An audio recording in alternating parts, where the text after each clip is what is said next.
Okay, so we are recording. Now let me figure out what's going on with this camera. Technology, man. I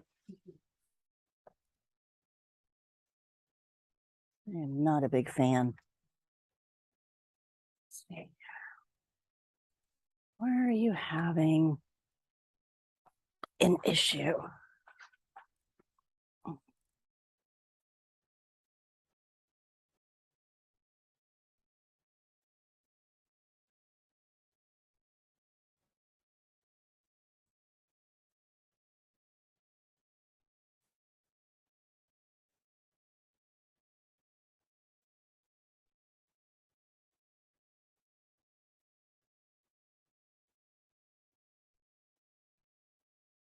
Okay, it seems to be working now. Okay.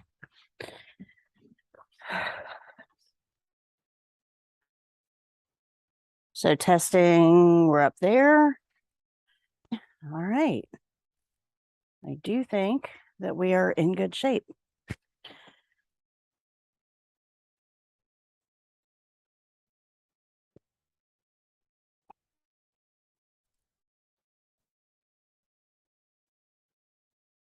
Okay, guys, how was your weekend? Good?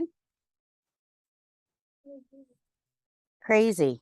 The website went down. It was a weekend. Oh, Mac and the gas tank. Yes. That's a pretty apt description. So yeah, I mean, it was a good weekend. It just chaotic.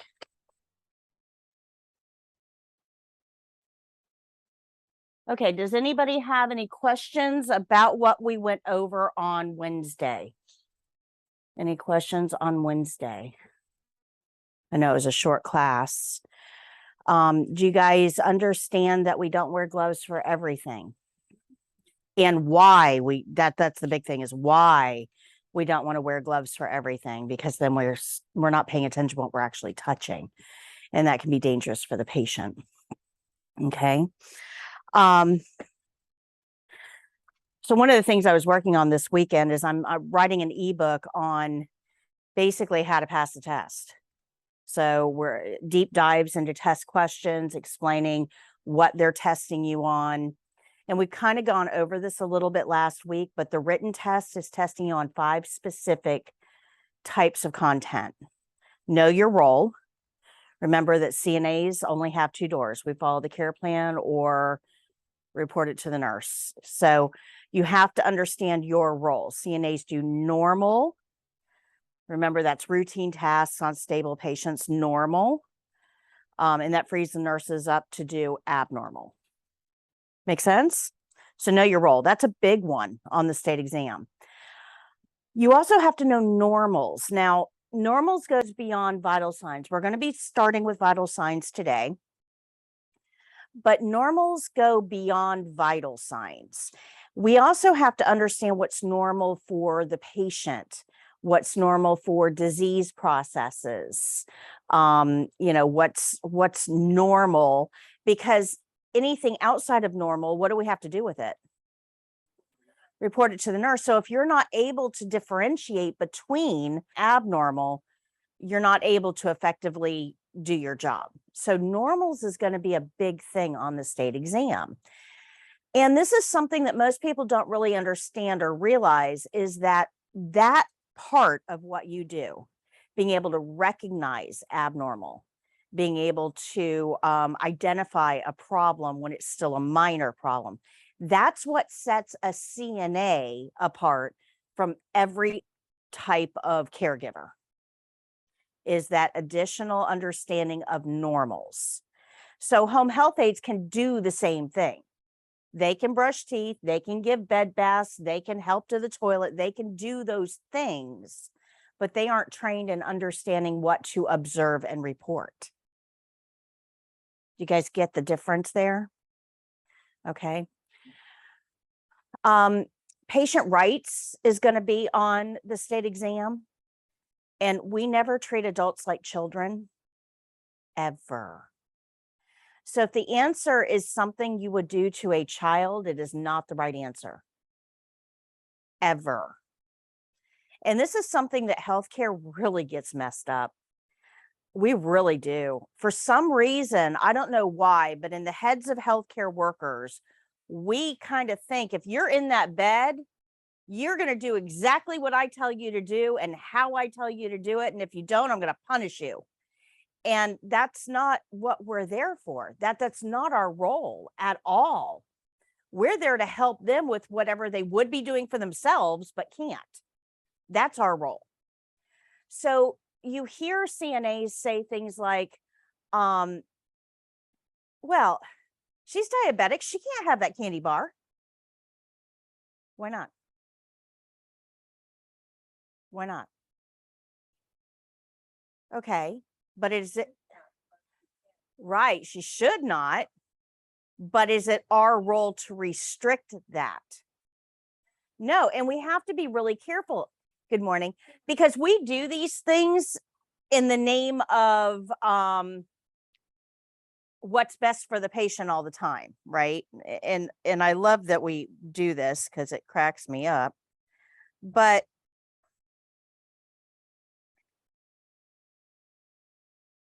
well, she can't have chocolate because she's diabetic. He can't go outside and smoke. He's got lung cancer. He's on oxygen. She can't get out of bed. It's time for a nap. Those are not decisions for you to make. And what we kind of get wrong here is that we don't make the right decisions for ourselves every single time we make a decision. You don't. You know, have you ever drank to excess? Have you ever not gotten 8 hours of sleep a night? Have you ever ate more than the exact amount of calories you need in that day? Have you ever skipped the gym? Right? You don't make all the right decisions for yourselves every day. So what makes you think you have the right to force that on somebody else? Now, we all know that McDonald's is not the most healthy option, right? How far do you think I'd get if I stood in the drive-thru at McDonald's and said, no, no, no, you can't have that large fry. No, no, no, you have to have water, not a soda. Don't you dare order that quarter pounder. That is not good for you. How far do you think I'm going to get? Like maybe the second car, somebody's running me over, right? Because you're not standing in the way of French fries. You have the right to make that decision. You are an adult. You will suffer the consequences for your choice. You have the right to make that decision. If I want to go to the Hard Rock after class today, there is nobody that can stop me. I am an adult. I have the right to make that decision. May not be the best decision, particularly for my bank account, right? But that's my decision to make. Now, what age are you willing to give up that right? So what makes what makes you think that your patients are willing to give it up? If you're not willing to give up your rights, and not just to a loved one, somebody you trust, to a total stranger, I'm going to grab somebody off the street and put him in charge of you and let him make all of your decisions for you forever and ever. Are you okay with that? I mean, I'll put him in scrubs. Maybe that'll make you feel better. That's not our role. And yet in healthcare, we for some reason in our heads, we try to do this. And I've seen it a million times. This is one of the big reasons that people use side rails to keep the patients in bed. When was the last time somebody told you you cannot get out of bed and then tied you to the bed to keep you from getting out? And how would you react if they did? Right? When you put side rails up to keep a patient where they don't want to be, you have violated their rights.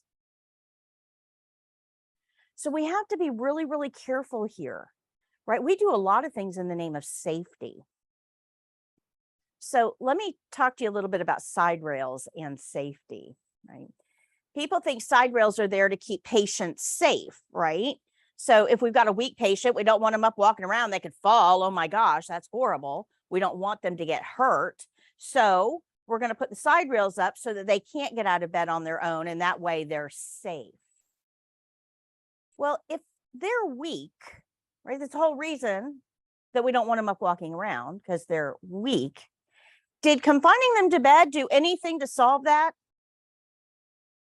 In fact, it's going to make them weaker. So did we really help this person? No, it's much better, instead of confining them to bed, to get them out of bed and walking on a regular basis. So that side rail that you thought was helping the patient is actually hurting them. In fact, with an older patient, you can make them completely bedbound within 6 days. Isn't that horrible? And that patient may never recover from that, ever. Bedbound means that they can't get up anymore. They are physically incapable. Their muscles have shrunk. Their tendons have contracted. Their strength, stamina, and ability is just gone. So bedbound means that they aren't physically capable of getting out of bed any longer. And that's we did that. We did that. So we've got to kind of reevaluate our thinking. Does that make sense? So patient rights is a really, really big topic on the state exam for a good reason. I'm not willing to give up my rights. Even if you know what's better for me than I do, I'm still not willing to give up my rights. So know your role, know your normals, patient rights. And then we have two more, and these two are kind of tied together, but they have two separate categories. Safety. Safety is in the details. So all the skills I'm going to be showing you, safety is going to be in the details. And we're going to go over those details in detail. But these banners on the back wall, these principles that we're going to learn, a lot of the steps that are in those principles are geared towards safety. Safety is always in the details. So if you remember that statement, safety is in the details, and you're reading a question and you realize, oh my gosh, this is a safety question, you need to pay attention to all the answer choices really closely, because safety is in the details. And those answer choices are going to try and trick you. Pay attention to the details on safety questions.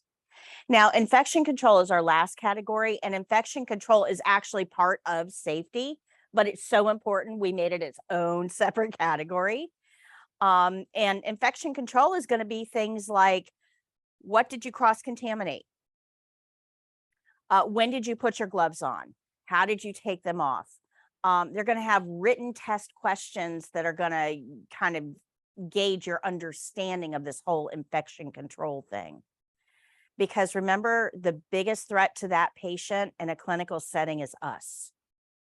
Now, this is so important because the American Hospital Society did a study not too long ago. 1 out of every 12 patients in a clinical setting is going to get something that they did not come in with. How do they get it? They're not roaming the halls. How do they get it? Not so much surface personnel. We're taking it to them because we're not paying attention to what we're doing. Yeah. Surfaces, although they can be a fomite, right? Things can live on surfaces. Housekeeping does a pretty good job with that.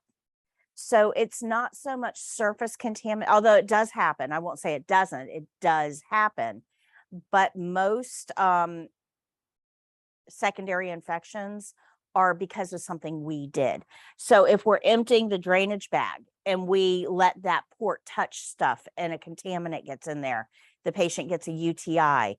We'll talk about that toward the end of the program and why that's so dangerous. That came from us. A surgical site infection, that came from us. Pneumonia, because we're not getting them up and moving them, and their secretions and their lungs are hardening, that came from us. Oh yeah, we got a million ways to kill a patient. So infection control has to be its own separate category. Make sense? Good. So if you remember those 5 things for the written test, you'll be okay. Know your role, know your normals, resident rights, don't treat the patient like a child, safety, and infection control. You'll be fine on the test. Okay. All right. Multiple choice. So when you're taking the test, trying to figure out how to say this. A lot of times you'll read the question quickly, and the first answer that you come to that sounds right, you'll pick it and then you'll keep going. Don't do that for the test. Read all of the answers, all of them. And then use process of elimination. Try to eliminate things that you know are wrong. So if there's a word, we have to look for buzzwords or trigger words, things like force. Can we force anybody to do anything? Insist. Can we insist on it? That's not our role, right? Make, prevent, those types of buzzwords, that's not us. That's not our domain. So get rid of all of the questions that have a buzzword in it. Just totally disregard them because they're not correct. We know right away it violates patients' right, not correct. So then you have to look through what's left. Now, in order to figure out what the right answer is with process of elimination, you kind of have to figure out what the question is asking. Is it a know your role question? Well, the way you find that out is, does it have to do with routine tasks, stable patients, care plan? If those things are in the question, that's a role question. So are you starting to see that what I've said is it's going to help you train for the test, right? If there's a lot of details in there, it's probably a safety question. Safety's in the details. If it treats the patient like a child, then it's a resident rights. So you have to kind of figure out what type of question it is and then go through the answers to answer it. A lot of times for these test questions, it'll be a safety question, but one of the answers has to do with your role. They want to see, are you going to violate your role? So the answer choices may not directly relate to that question. That's not the right answer. So read all of your answer choices, disregard anything that's not relevant to that question, anything with a buzzword, and then whatever's left, evaluate it for the, see which one of those is right. You can usually knock out 2 answers right away. And now instead of a 25% chance of getting it right, you've upped it to a 50% chance of getting it right.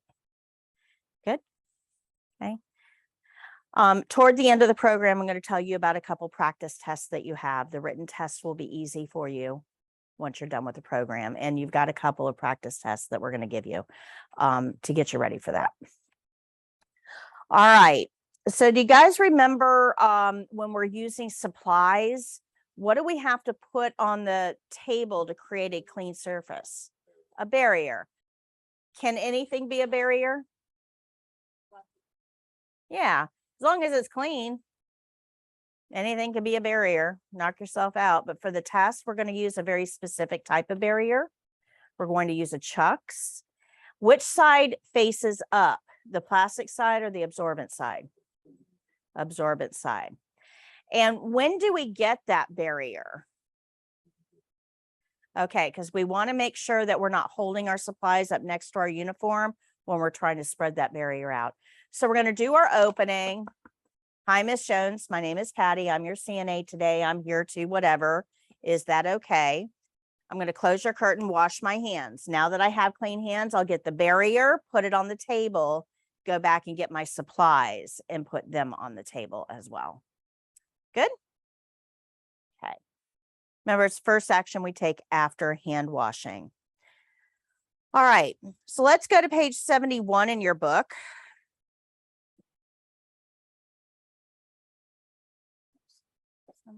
Two people are waiting.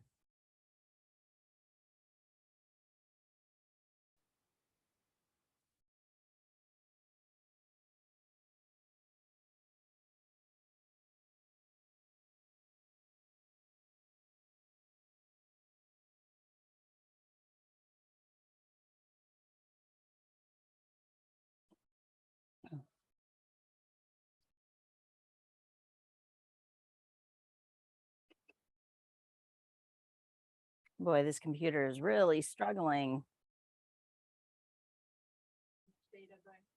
Yeah, I got a new laptop. I just haven't set it up yet. Hi, Taiwan. I'm so sorry to delay letting you in. Still working on this. Okay. So page 71 of your book, this is the skill we're going to learn now. Dress the resident with a weak arm. So how do we know what to do with each patient? The care plan at the top of the page, this care plan tells us dress the resident in a long sleeve, button or snap front shirt, pants, and socks. The resident is lying in bed and has a weak right arm. The resident is not able to help with dressing, and after dressing, leave the resident in bed. So this is kind of a long care plan, but I want to kind of take it step by step. It seems pretty easy on the surface, but there's a little bit here that we need to talk about. So the first thing that I want to go over is, has anybody been outside today? What's the temperature like out there? Hot, humid, miserable. And it's only 9 a.m., right? So you've got a care plan here that says long sleeves, and you were just outside and you know it's absolutely miserable. Are you really going to put this patient in long sleeves? Why? Thank you. Very good. Does not matter what you think about this. Care plan says long sleeves. So for the test on the shelf, they're going to have a long sleeve shirt. They're also going to have a short sleeve shirt. They're checking to see, are you following the care plan? Long sleeves are used for other things than temperature regulation. Some patients have diseases that make them photosensitive, which means that they react to light. The disease can exacerbate, can get worse. Things like lupus and psoriasis are two diseases that may be photosensitive. There's also medications that can make you sensitive to sunlight as well, particularly anything with sulfa in it. You know, when you get your pills from the pharmacist, they've got those little stickers on them, right? Well, one of the stickers says avoid direct sunlight. No one ever pays attention to those things. But if the patient is on a specific medication that makes them sensitive, we should be paying attention to that. And long sleeves can help mitigate the exposure to those UV rays. Okay, good. That actually happened to me when I was like 18, 19 years old. I was on a sulfa antibiotic, and you know, nobody looks at those stickers. I was planning a weekend trip to Daytona Beach.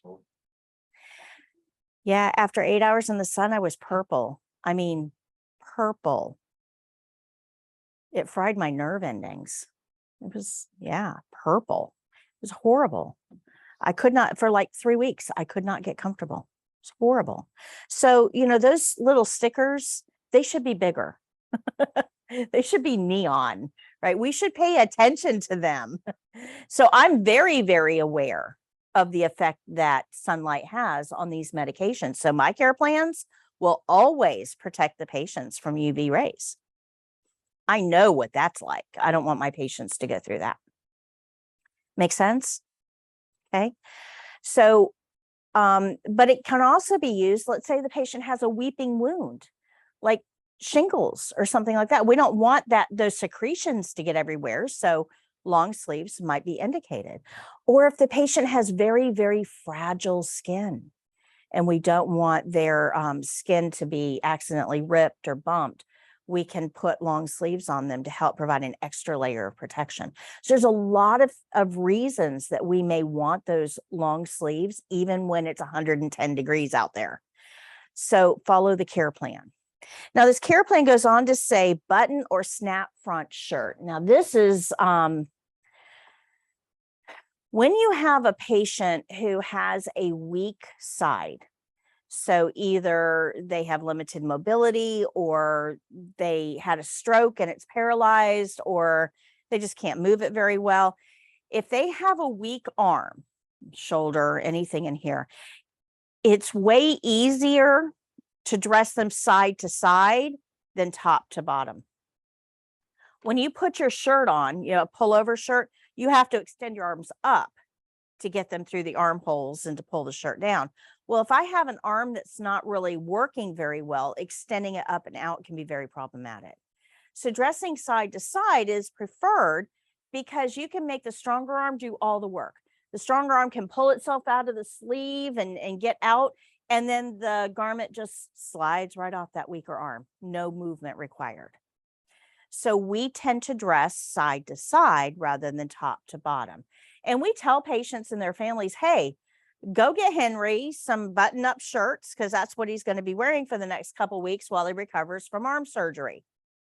We let the families know, and we let patients know, and they'll bring in what they need to make this easy. But there's a specific way we do this, and we remember it by USA First. USA stands for Undress Strong Arm First. USA First. And then we dress the weak arm first. Now, if we do it this way, the garment just slides right off that weak arm, no movement required, and the new one slides up the weak arm, no movement required. We're making that stronger arm do all the work. If the patient has two weak arms, you'll actually see clothing that is cut up the back so that we have maximum mobility for that clothing. And then we just tuck it in behind them or use Velcro to connect it. Okay, good. Remember that USA First, that's going to show up on a test. It also tells us to put pants and socks on. Remember, we follow the care plan, the whole care plan. And all right, so this is one of those nothing but the care plan situations. It says shirt, pants, and socks. Does the care plan say undergarments? So do we have to worry about that? No, we follow the care plan. So no undergarments. Do we care why? Not really. So maybe the patient's already wearing them. Maybe they're not going to wear them. I don't know. This is what the care plan says. It's what we're going to do. Now, it doesn't matter what order you do this in. We know we have to put socks, pants, and shirt on. Doesn't matter what order. You want to start at the top, work your way down, go ahead. You want to start at the bottom, work your way up. That's fine too. You can dress them however they want to be dressed or however you want to dress them. But I find it's easier if I start at the bottom and work my way up, because they're laying down in bed, just like this mannequin over here, laying flat in bed. Now, I've got to have them flat to pull their pants up over their hips. If they're sitting on their butt, it's hard to get the pants up over the butt, right? So if they're laying down, I can roll them side to side, or I can have them lift their hips and shimmy the pants up. So I need them laying down for that. But shirts are easier if they're sitting up. So if I put the head of the bed up to put the shirt on, then I got to put the head of the bed back down to put the pants on. And that's a whole lot of extra steps. Where if I start at the socks, then put the pants on, head of the bed up, put the shirt on, it simplifies it, makes it a little quicker. Okay. But truthfully, nobody cares. Nobody cares. However you and the patient want to proceed. Now, it does tell us this patient will be staying in bed. Usually, if the patient is getting dressed, that means they're getting out of bed. They're going somewhere. They're doing something. Usually, if somebody's going to stay in bed, they're not going to get dressed, fully dressed, right? They may change their gown, but they're not going to get fully dressed. But this care plan doesn't really extend beyond getting them dressed, just says they're going to stay in bed for now. Okay, good. All right, so we are going to learn a new principle now, and this is privacy blanket. So you can see this on page 70. But we use a privacy blanket anytime the patient is uncovered or undressed. So anytime the patient is uncovered or undressed.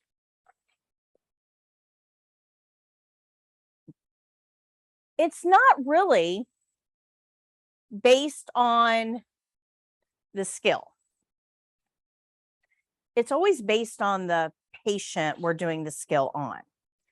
So for instance, if I'm going to do some exercises on somebody's leg and they're fully clothed, they're not undressed, I don't need a privacy blanket. But if I'm going to do exercises on somebody who's in a hospital gown under the sheet, and I got to pull that sheet down and they're not really fully dressed under that sheet, I need a privacy blanket. Because when I lift the leg, everything they've got is going to be visible. Right? So anytime the patient is uncovered or undressed, we need a privacy blanket. But this confuses students a little bit. And I've heard this a lot. But Miss Patty, I don't understand, because we have this privacy curtain here. Doesn't this give them the privacy they need? Well, this blocks them from everybody out here. Everybody in the hallway, their roommate, that type of thing. But who's the stranger inside the curtain with them? Yeah, they don't know us. We don't know them. How comfortable are you with a complete stranger seeing everything you've got? Probably not. So remember that even though we have the curtain, that blocks them from everybody out there. The privacy blanket is what helps protect them from us. But it's also for temperature, right? I'm very active in here. I'm standing up, I'm walking around, I'm fully clothed. What do you think the temperature feels like in here for me? Yeah, probably a little warm actually, because I'm active. This patient is laying in bed, wearing nothing but a thin gown, covered with a sheet, and they're not doing much of anything. So what do you think the temperature feels like to them? It's probably a lot colder than the way I feel temperature. Now, take that sheet away. Yeah, if you've ever been in a clinical setting, they keep those places cold. You take that sheet away, they're going to feel very uncomfortable. So the privacy blanket is there for two reasons. It keeps the patient warm, but it also helps protect their privacy from us. Helps provide a layer of separation. But I want you to think about the emotional impact of this, guys. You are vulnerable when you are laying down. You're vulnerable, much more so than if you were standing up. If you're sitting or standing and we're meeting eye to eye, it puts us more on an even plane, right? If I were to make you mad right now, you probably would stand up, so you're seeing eye to eye. The more horizontal you get, the more vulnerable you become. So this patient is already feeling vulnerable just because they're in a horizontal position. Now take all their clothes off. How vulnerable do they feel? We have to think about things like this from the patient's point of view to understand why these steps become so important. Your patients are vulnerable. Do what you can to cover them to help reduce that vulnerability. Now, this is especially important with dementia patients.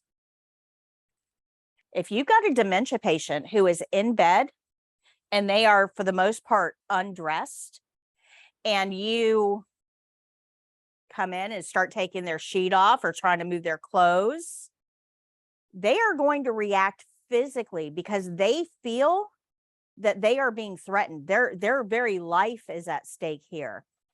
This is why these measures are so important with dementia. Do not get the mindset that, oh, they don't know what's going on. It doesn't matter. I don't have to do all that stuff with them. It's way more important with them than it is with, regular population. Those dementia patients will react with instinct if they don't understand what's going on. So we've got to do our best to try to minimize that. So talking in a low, calm voice, explaining what you're doing, slowing down, keeping the patient covered, trying to protect their privacy and modesty. Those are all things that will go a long way toward getting your patient compliant. Good. Okay. So we are going to use a privacy blanket anytime a patient is uncovered or undressed. We're going to use it to keep our patient warm and protect their privacy. Now, when you're putting a blanket on, or anything really on a bed, you don't want to snap it or shake it like you do at home. So like at my house, if I'm changing my sheets, I'm going to do something like this to get it all spread out, right? You guys probably all do that too. Well, if you look at all those fuzzies that just came up here, I used to put powder on here and then it'd make me cough. So you could see the powder come up. Guys, those are skin cells, bacteria, and yeast that the body expels. So when you snap something, it creates a vortex and brings all of that right here where you can breathe it in. Now at home, you're only breathing in your own funk. That's not so bad. But in a clinical setting, I don't want to breathe in this guy's funk, right? So when we're working with blankets or sheets or anything, we want to unfold, not snap. So in order to spread this out, just going to fold it up real quick. In order to spread this out, I would bring it to the bed, unfold it without it touching my uniform. Remember, my uniform is not clean. I'm going to spread it out. I'm going to ask the patient to hold the sheet or the blanket if they can. If they can't, then I'll hold it. So I want to hold that blanket in place as I pull the sheet down underneath, keeping that patient covered. Now, at the end of the skill, when I'm all done and I'm ready to remove that blanket, I'm going to reverse that. I'm going to pull the sheet up over the blanket.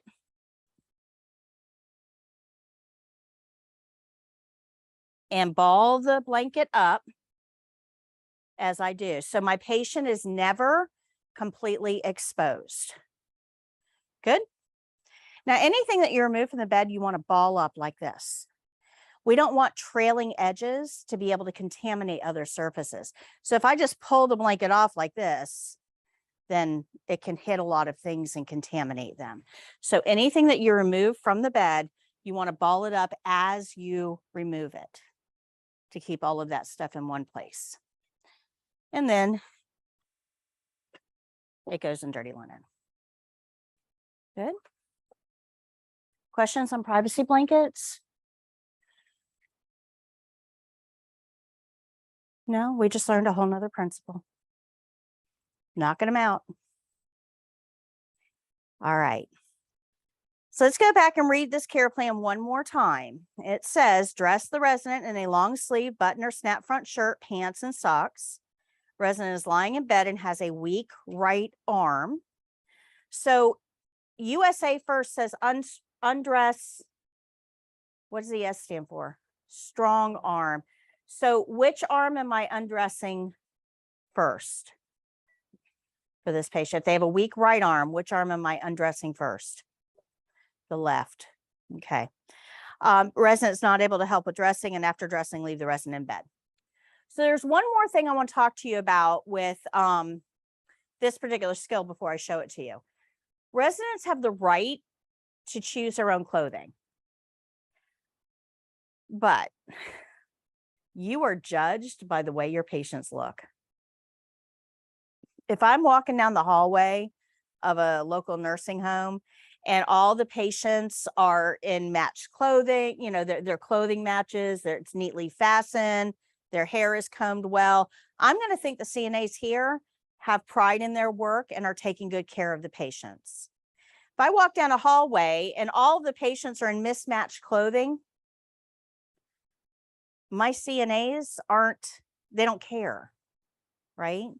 It gives the impression that you're just grabbing anything out of the closet, that you don't care what the patient looks like. There's no pride there. I don't want that. I want my patients to have dignity. And even if they can't pick an outfit that matches, we can certainly suggest one that does. So patients have the right to choose their own clothing. If I ask Mrs. McGillicuddy, what do you want to wear today? And she says, my pink polka dot shirt and my purple plaid pants, I'm going to go, oh. How about your white shirt? That would go really nice with those purple plaid pants. Now, chances are she's probably going to say, okay, yeah, that's what I meant. But if she insists, no, I want my pink polka dot shirt, I'm going to say, okay, no problem. Let me get that for you. I don't know her reasoning. Maybe that's her lucky shirt and today they're playing bingo. Maybe. Maybe her daughter bought the shirt and her son bought the pants and they're both visiting today. That could be as well.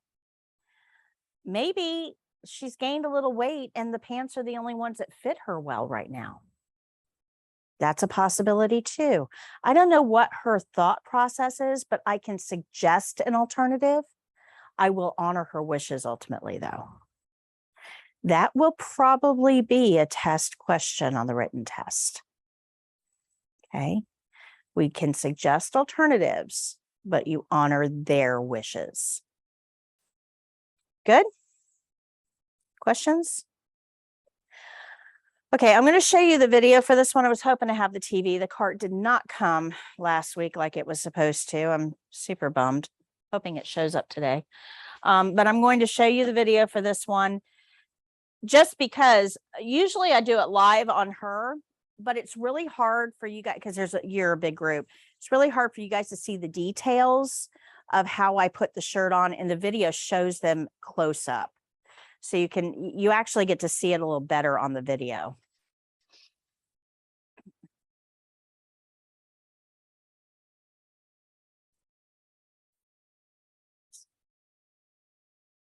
Thank you.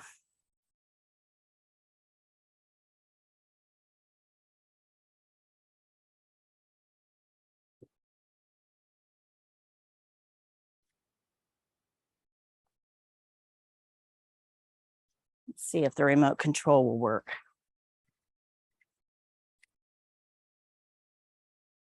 I'm gonna move that back just a little bit more. There we go.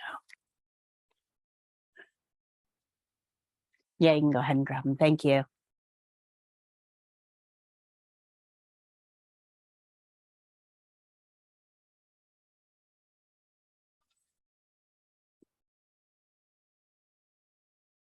No.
Barrier, put on my table. What would you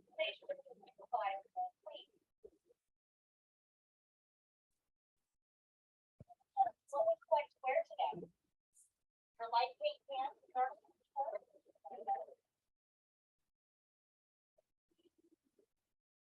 this the outfit that you described? Wonderful. I'll get a privacy blanket as well.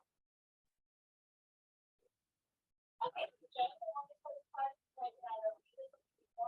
And help protect the privacy. I'm going to carefully unfold the blanket. Be careful not to snap or shake it.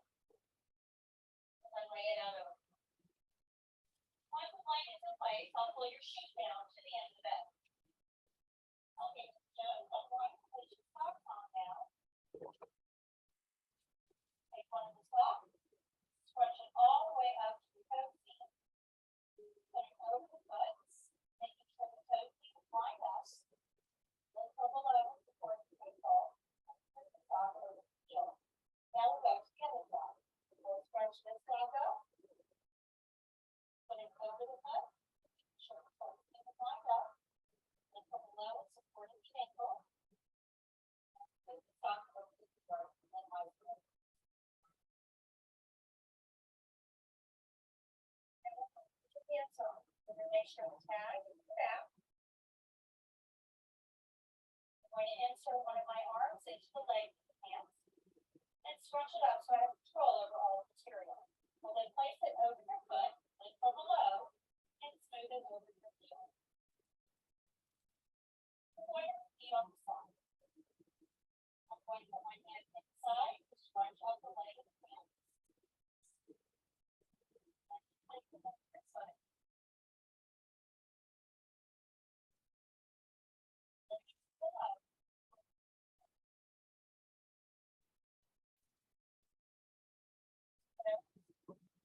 Now I'm going to lift your hands up over your head so that you have raise up your hands as high as you can.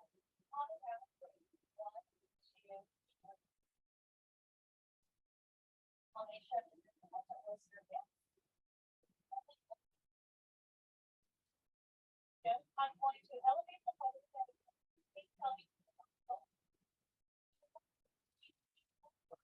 I'll untie your hands.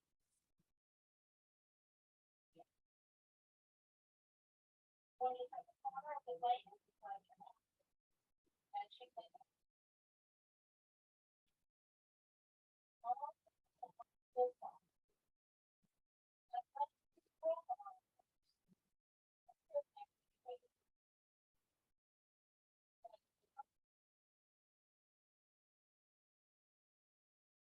Going to the other side of the neck. Okay, Mrs. Jones, I'm going to unpress this arm. Being careful to minimize the movement and support the arm at the elbow as I lift it off the bed.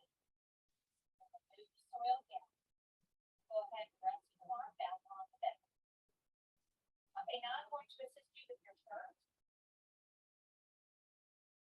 I'm going to scrunch up the arm, so the sleeve, and put my hand backwards, keeping your arms supported on the bed. And hold it as if we're shaking hands. So keep all your fingers together as we place the sleeve over my hand and then over yours. Once we have the sleeve in place on your arm, we'll extend your arm out while support at the elbow as I bring the sleeve the rest of the way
So any questions on that one?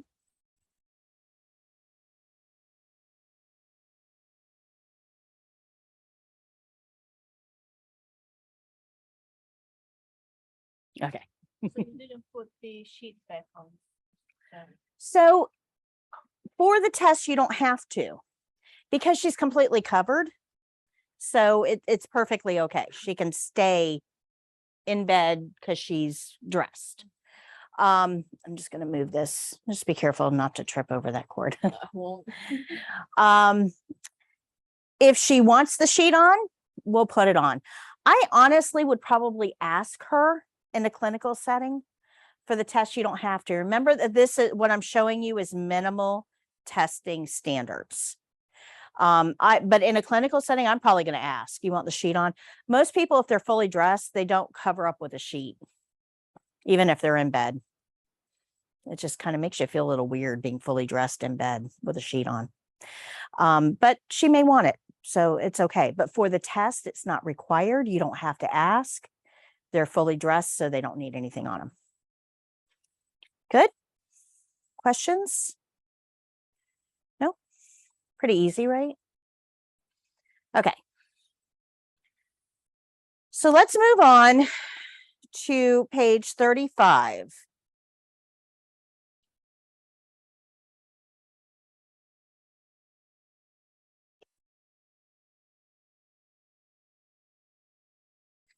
So everything that we've covered so far as skills go, we learned mouth care on Wednesday, we learned dressing today. Those fall under a group of skills called ADL skills. ADLs are things you do for yourself every day. Things like bathing, grooming, toileting, dressing, getting yourself wherever you need to go. Those are all ADL skills. Mouth care, hair care, keeping your nails trimmed, personal body maintenance. Now, as long as you can do those things yourself, you will. Nobody's going to come in and help you brush your teeth tomorrow unless you needed somebody to come in and help you brush your teeth tomorrow. That's kind of a personal thing. You don't want anybody in your space if you can do it yourself. But what if you couldn't? What if you woke up tomorrow morning and both of your arms were mysteriously not working? You're going to need some help, right? Usually the first person we call is mom. Mom, come help. But what if mom wasn't available or there was no mom? Then you're probably going to rely on your significant other, whoever's in the house with you. Hey, come help. But what if there wasn't one? Or what if they couldn't help you? Well, then your next person is probably like a really, really, really good friend. I mean, they'd have to be a really good friend to come help you with brushing your teeth and, cleaning up. But what if there was no really good friend? So there's no mom, there's no significant other, there's no really good friend, there's nobody to help you. And you still have to brush your teeth and you still have to shower and you still have to have help getting up off the toilet. You still have to do these things, but there's nobody there to help you. Well, you would probably be hiring a stranger. And that's where we come in. We predominantly help patients with things they would normally do themselves, but for some reason can't. Now, this is going to impact them. We like being independent. If you lose the ability to brush your own teeth, it's going to affect you psychologically. It's going to make you feel dependent, inferior, unworthwhile. There's a lot of things that go on in the psyche when you lose the ability to perform self-care, when you have to rely on others for basic daily tasks. It affects you. So we have to make sure when we are doing ADLs on patients that we do it with the right attitude, because they're already going through a lot. Just having lost that ability. You're not going to go in and brush somebody's teeth if they can do it themselves. Right? This is somebody who has lost the ability to do that. That's going to affect them. So if you're huffing and puffing and tapping your foot and making them feel like you would rather be anywhere in the world but here. That's going to have an impact on them. So we have to be careful, especially with ADLs, right? We're getting ready to learn pulse. Well, pulse isn't something your patient can do on themselves. They're perfectly okay with you taking their pulse. That's medical. That's something they can, they don't do. That's something you do. They're okay with that. But with ADLs, this is stuff they should be able to do on their own and they can't. So it's going to affect them. Watch your attitude, your nonverbal skills. Make sure that you're interacting with them in the right way, because otherwise you can actually cause somebody to get so depressed that they stop eating and die just because of our attitudes, because we don't want to be there. We don't want to do this. It's called failure to thrive, and it happens in the elderly when they're institutionalized. And the reason it happens is because of our attitudes. If we went in there with a cheerful demeanor and made them feel like we couldn't wait to see them today, they might thrive a little bit better, even with their circumstances. Does that make sense? So what we've learned so far, dressing and mouth care, that's an ADL skill. We're going to learn a lot more ADL skills, but the one thing that I want you to remember is it's not the performance of the skill. You know how to brush teeth. Dressing a resident is not that hard, right? These are skills you're familiar with. What you need to focus on is your emotional reaction to how you're doing it, because they're going to be looking at that on the test. That's going to be graded under indirect care. Good. Okay. All right. So page 35 in your skills book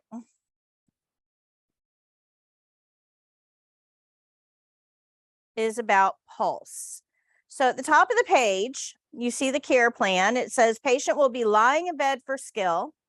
Take the patient's radial pulse measured at the wrist for 1 full minute and record your readings.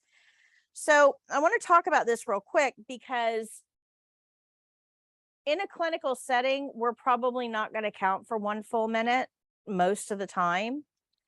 Pulses are always reported over a minute. So if I tell you somebody's got a pulse of 72, that means that over a minute, their heart beats 72 times. But I'm probably not going to count for a whole minute to get that number. So if you look at a clock, right, 15 seconds on the clock, there's 4 15-second segments in a minute. Like if I divided it, the clock, there's 4 15-second segments. So if you count something for 15 seconds and multiply that by 4, you get that full minute reading. And that's usually what we do, because ain't nobody got time for a whole minute reading. That's a minute. That's a long time. You're about to see how long a minute is. It's a long time. So it's, in a clinical setting, not often done. But there are situations where that 15 seconds is not enough for me. I need that full minute because of something that's going on with the patient. So most of the time, the care plan is just going to tell you to take a pulse. We don't care how you get it. You can use one of these little clothespin things, right? We call them pulse boxes, right? You can use one of these. That's fine. You can count it for 15 seconds, multiply by 4. I don't care how you get it. Just give me a number. Make sure it's accurate, right? I don't care how you get it.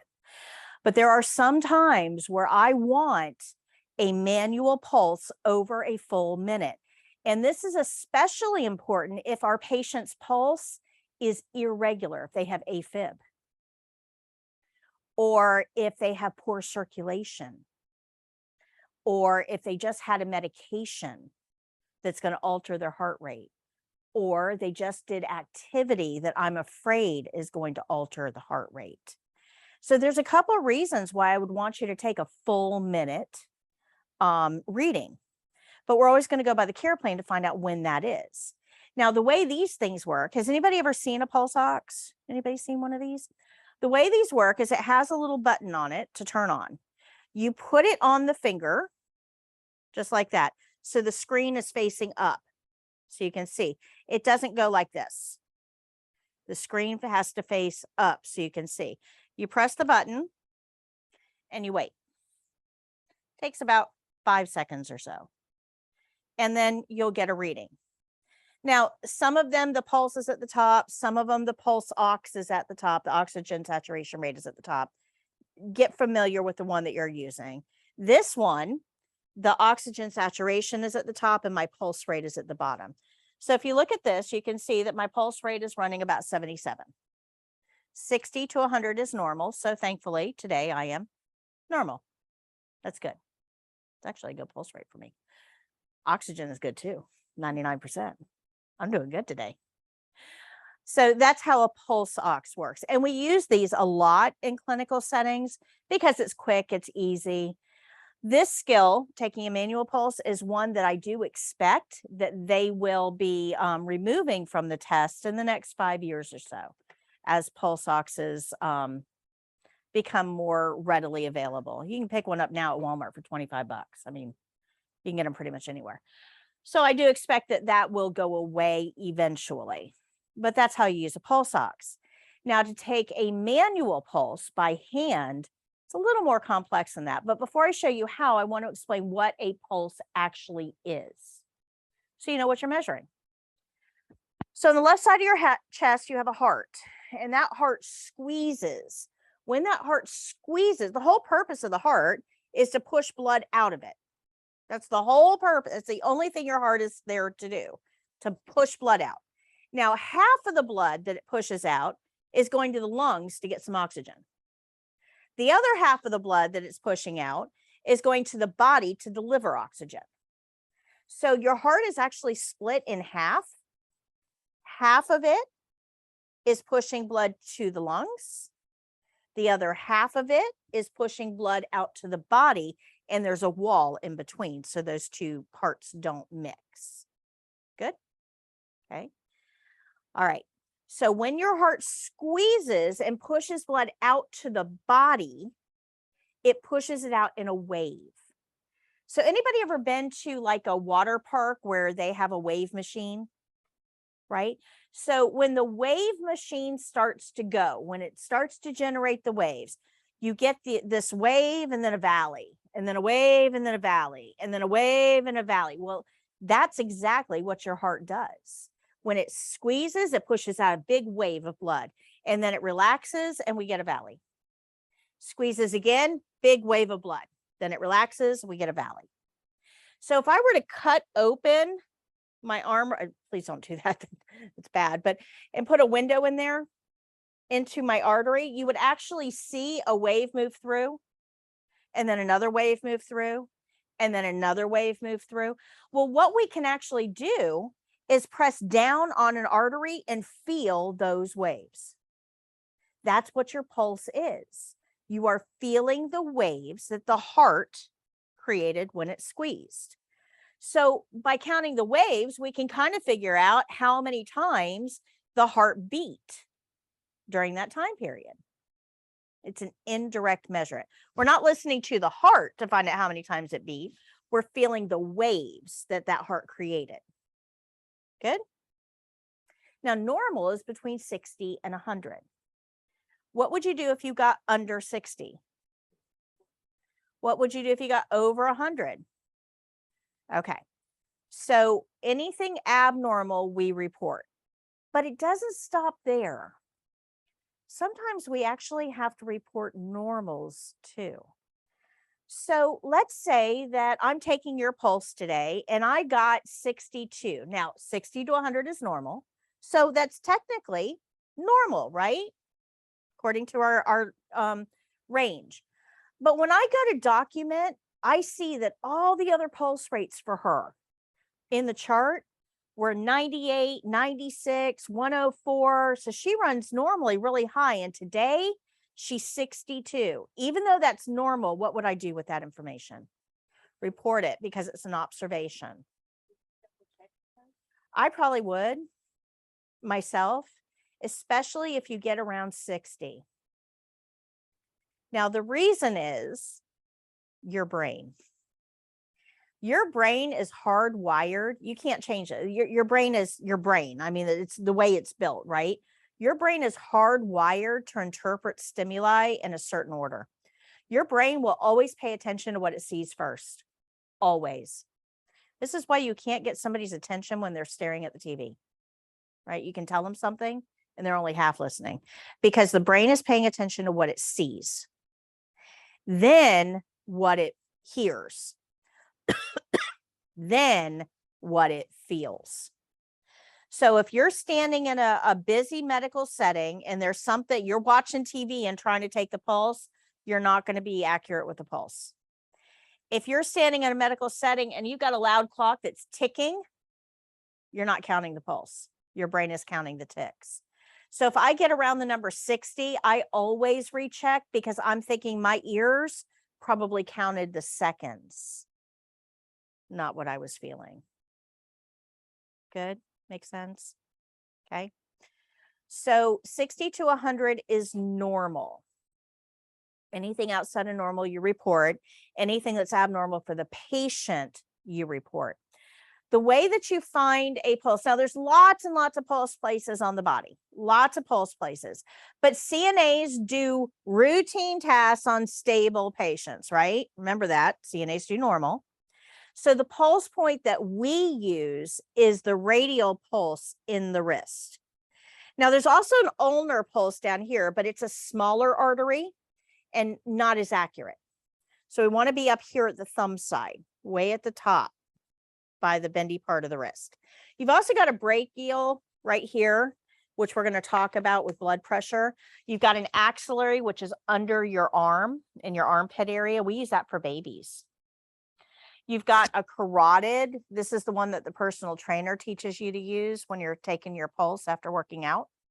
Don't use this one on a live person other than you.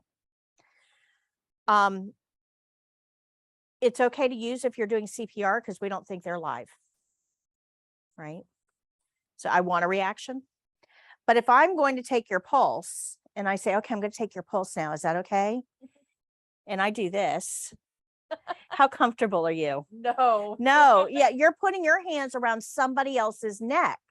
That is not comfortable. I am a stranger. So do not use the carotid pulse to take a pulse unless you think your patient's dead. So it's, yeah, oh yeah, big time.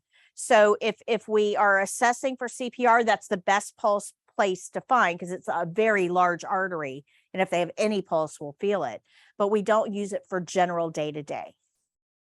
Good. Now we also have one on our groin. If you're not going to put your hands around somebody's throat, please don't put them in their groin. Okay, that they will definitely react poorly. You've got, yeah, you've got one behind your knee, which is the popliteal. You've got one on the top of your foot, which is the dorsal pedalis. So we've got a lot of pulse points in the body. But the ones that CNAs use are the radial pulse at the wrist and the brachial pulse for blood pressure. Those are the only two that CNAs use. Remember, we do routine tasks on stable patients, right? So a question I usually get is, well, what if they don't have two arms? What if they don't have arms? Where do you take the pulse? Well, if we do routine tasks on stable patients, if we do normal and they don't have arms, is that really us? Probably not. You would have to be trained to do that task on that patient. So as a nurse, I'm going to say, okay, we don't have any radial pulses to work with here. This is how I want you to take the pulse on this patient. And I'm going to show you how. Then I'm going to watch you do it. And now you've been trained. Training doesn't have to happen in a classroom. You can be trained on other tasks and it can be done at the bedside, but it has to be a routine task on a stable patient. Good? Questions? Okay, so when we are taking a pulse, he's not going to be able to see, but so beds in clinical settings can raise up to a comfortable working height. So I can, if I wanted to, elevate this bed. And when I say that they rise up, I mean, they really go up. This actually looks like a bunk bed by the time I'm done with it. It'll go up, up, up, up, up. And I can bring this up to a comfortable working height for me anytime I want to, for any skill I want to. I mean, that's pretty high, way higher than I need. And you can do that for the tests. So if you don't want to bend to take your patient's pulse, you don't have to. You can elevate the bed to a comfortable working height, knock yourself out. The problem is that if you do not lower them to the lowest possible point, you will fail. Now, the reason for this is not because I'm afraid that this person is going to roll out of bed. That has nothing to do with it. Nothing at all to do with it. Can you just swing that camera around toward me, somebody? Just kind of swing. I'm going to make you a cameraman. Just, yep, just with that handle. Yep, keep going. A little bit more. Perfect, right there. Thank you. I got to get it on one of those swivels. Okay, so thank you. So I'm not afraid that this person is going to roll out of bed. How many of you guys sleep in a bed? Yeah.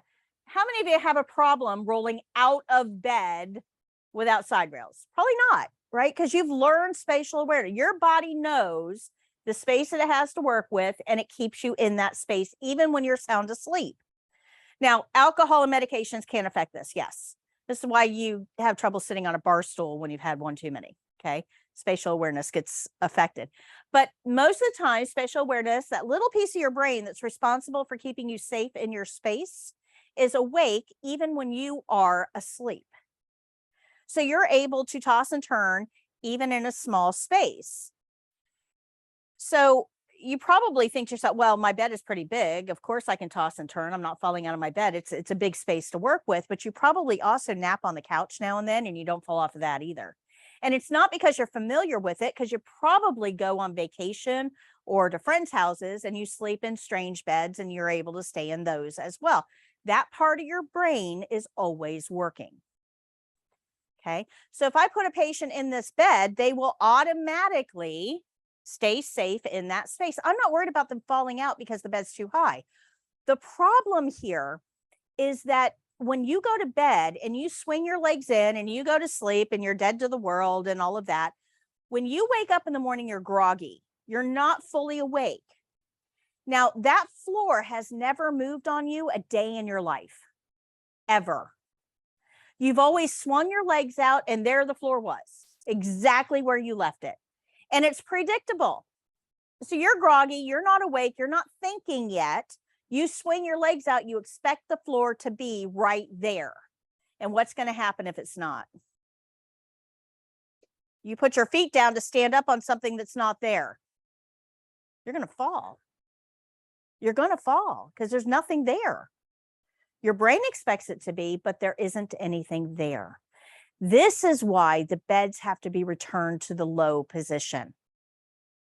Because when the patient gets out of bed, they expect the bed to be where it was when they lay down. They expect the floor to be in that place. Good? Make sense? So if I was taking this person's pulse and I wanted to raise the bed to a comfortable working height, I could. No problem. No problem at all. But I have to remember at the end of the skill to lower it before I leave. If you do not lower that bed, it's an automatic fail. I don't care how good of a job you did on the skill, it is an automatic fail.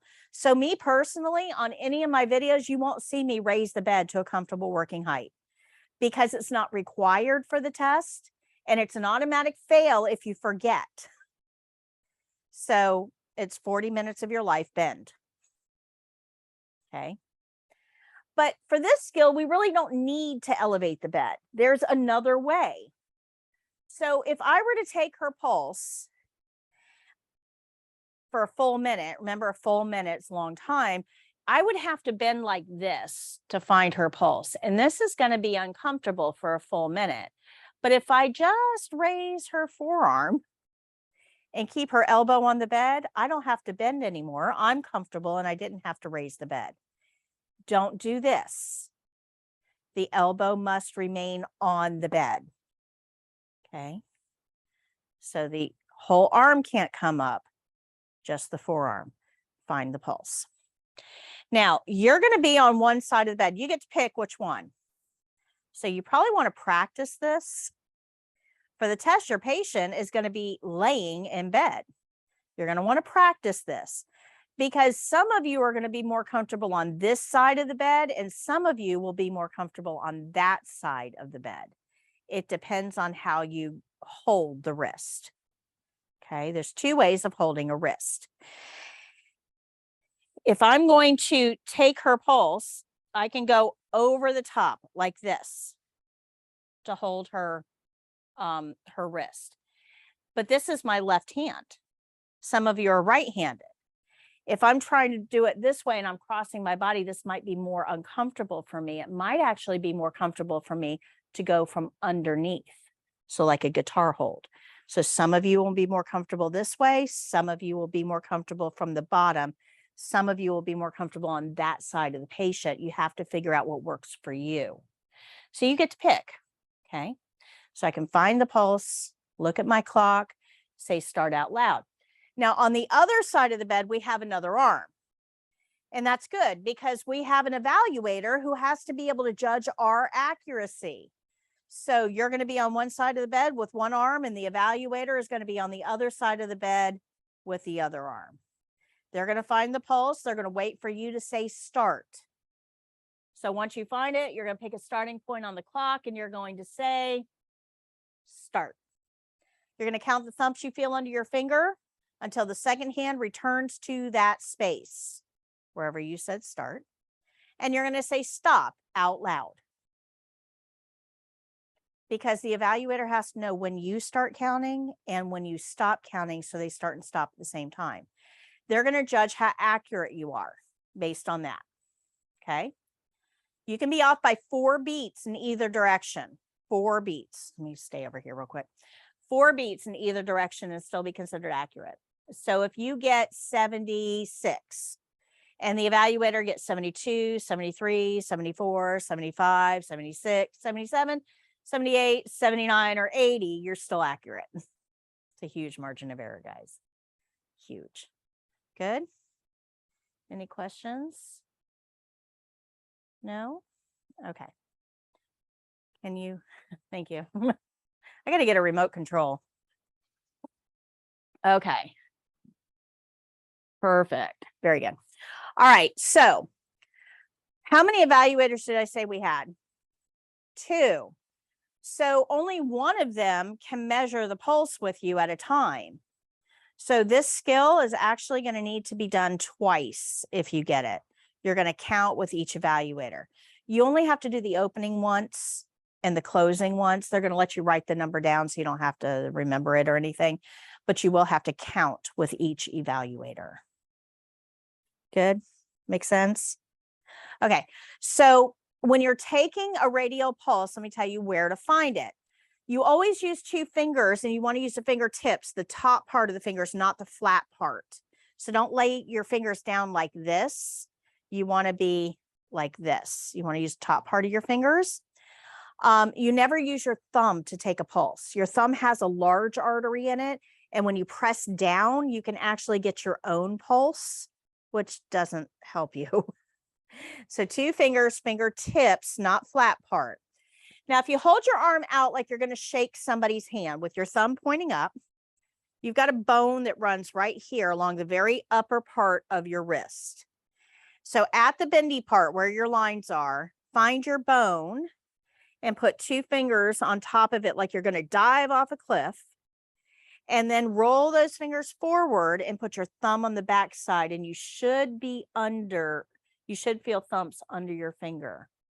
So on that bone, just barely get your fingers on that bone, roll forward and put your thumb on the back side. You should be able to feel some. That artery lies right underneath that bone. So if you find that bone, the artery is right underneath it. And we want to push that artery into the bone so we can feel those waves going through. Everybody find your pulse? Did you find it? You didn't find it? Okay. A little closer. So yours is right here, right under my, did you feel how hard I'm pressing? Mhm. Okay, if you're pressing harder, you'll crimp it off like a straw. Okay. If you're pressing softer, you're not feeling the waves. I might have been pressing. So just relax your arm. It's right here under, right there under my finger. Did you find it? Find it? Yeah. Find it? Good. Okay. Okay. So, so when you're doing this, instead of having your fingers flat, try to put them up a little bit more. We're going to go right here.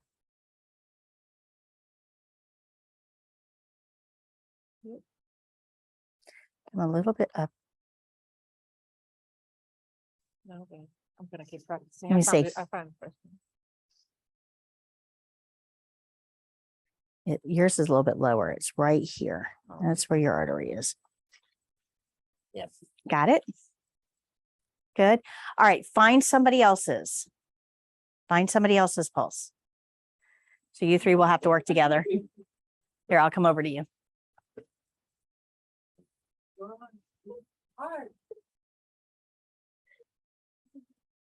It's going to be a little bit below the, right there. Now put your thumb on the back side.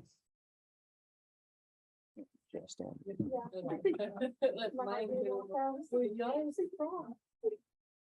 I felt it for a second. And then Okay, went away. Just roll kind of forward a little bit. I think you're a little too high. I feel it right here. But it's not steady. I'm not Okay. doing it wrong. Yeah, it's going to be, see how my fingers are positioned there? Mm-hmm. Right. I don't want to do that. I feel it right there. Okay.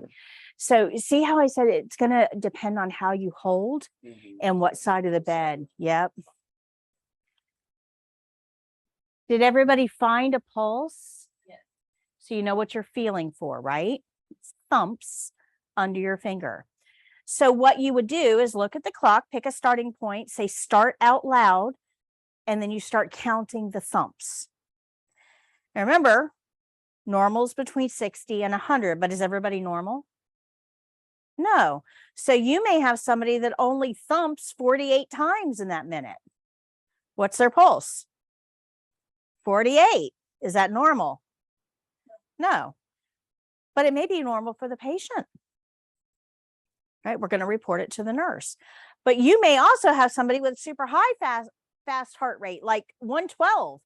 If you got somebody with a 112 heart rate, your numbers are coming boom, boom, boom, boom, boom, boom. But that's hard to count when you get into those high numbers, like 47. Right? So it's kind of hard for your brain to keep up with a really fast heart rate. Good?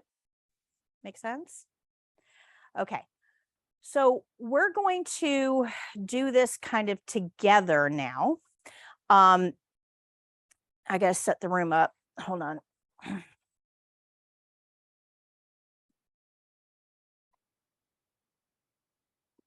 We're just going to leave that there. Okay.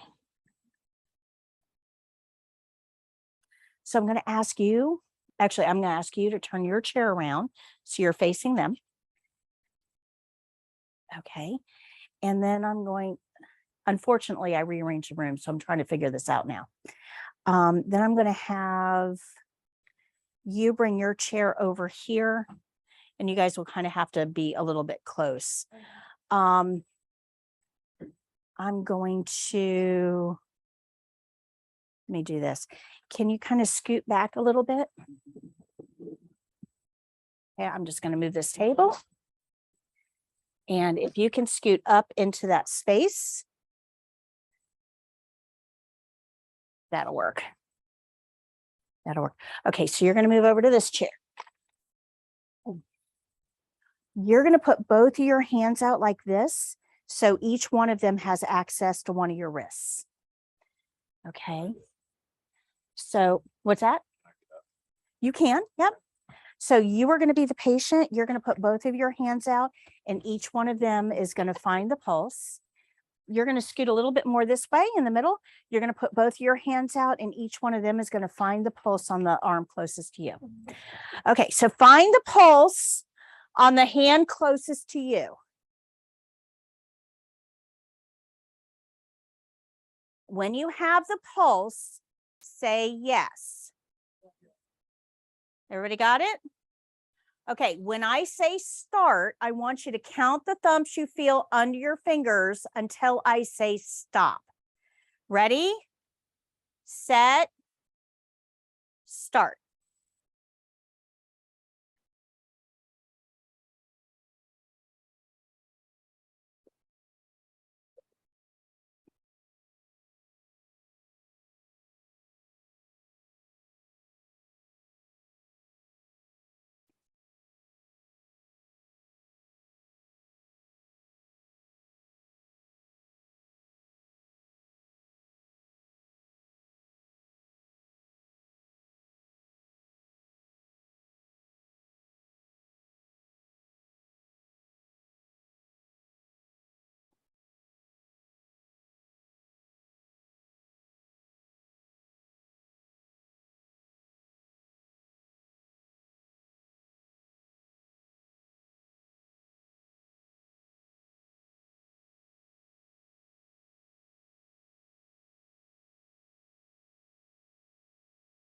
Stop. What'd you get? What'd you get? Okay. What'd you get? Okay. What'd you get? Did you lose it? It's okay. That's okay. How long was that minute? Oh my gosh. Yeah. Yeah, exactly. That's a long time. But how antsy do you think that patient's going to get? Yeah, they're going to get really antsy because, oh my gosh, why is this taking so long? Am I dying? Tell me the truth. Am I dying? Right? They're going to like spiral. So if you have to take a full minute count, you need to warn them ahead of time. I'm going to take your pulse. This is going to take me a full minute. So I'll need you to remain quiet during that time, but I'll let you know as soon as I'm done. That way they're not thinking, because it's up front. You're saying, I'm going to take it for a full minute. So now they're not thinking, oh my God, there's something wrong with me. Right? So you're preparing them up front. Otherwise, they will start talking. Remember, your brain is going to pay attention to what it hears before what it feels. If somebody's talking to you, you're not going to be able to count. Good? Makes sense? Okay, so now we're going to switch places. So you two switch places. You actually can stay where you're at. You're going to be the patient though, so get closer and put both your hands out. Okay, yep, switch partners.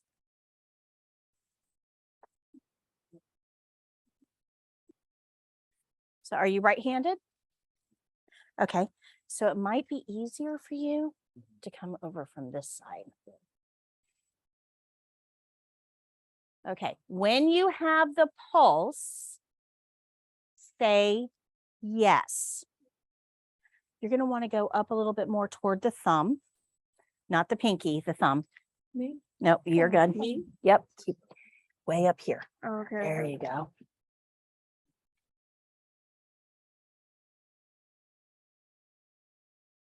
Got it? Got it? Not yet? Okay. Put your thumb on the back side. Let me see if I can find it for you. Okay, relax your arm for me. It's right here, right there. Because her hand was stiff, that tendon was covering it, so it was hard to feel. Can you feel it now? Close your eyes. You'll actually be able to pick it up better if your eyes are closed. Press a little harder. Yeah, I can feel it. Okay. All right, guys, ready? Ready? Start.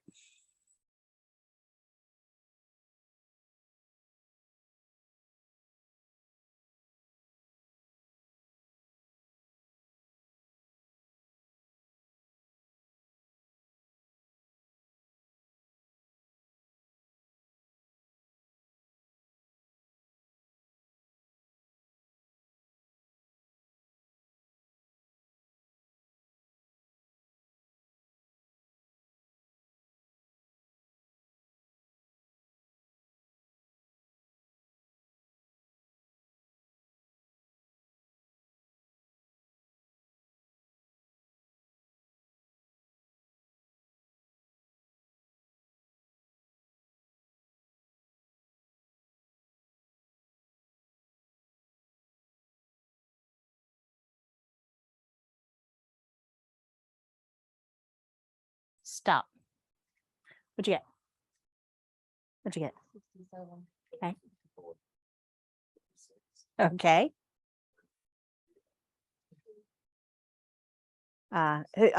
Yeah. Okay, good.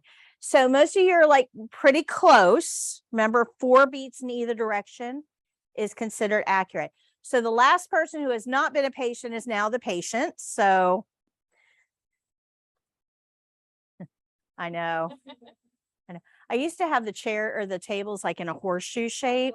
And yeah, and then you could just like reach across the table. It made it easier. But now that I've got the camera, I had to move everything.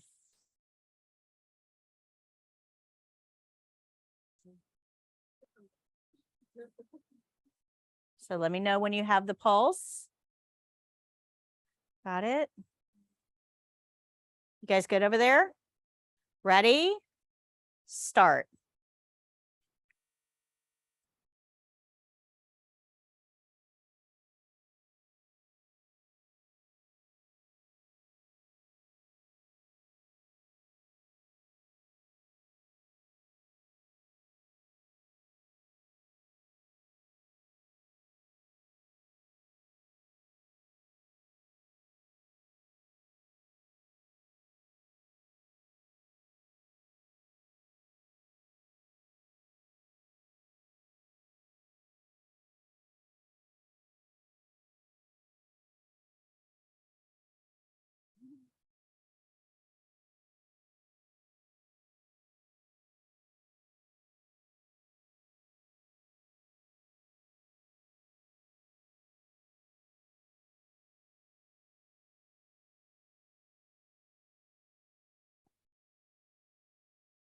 Stop. Very good. What'd you get? Okay. 62. That's okay. Okay, very good. So you guys can all resume your normal seats now.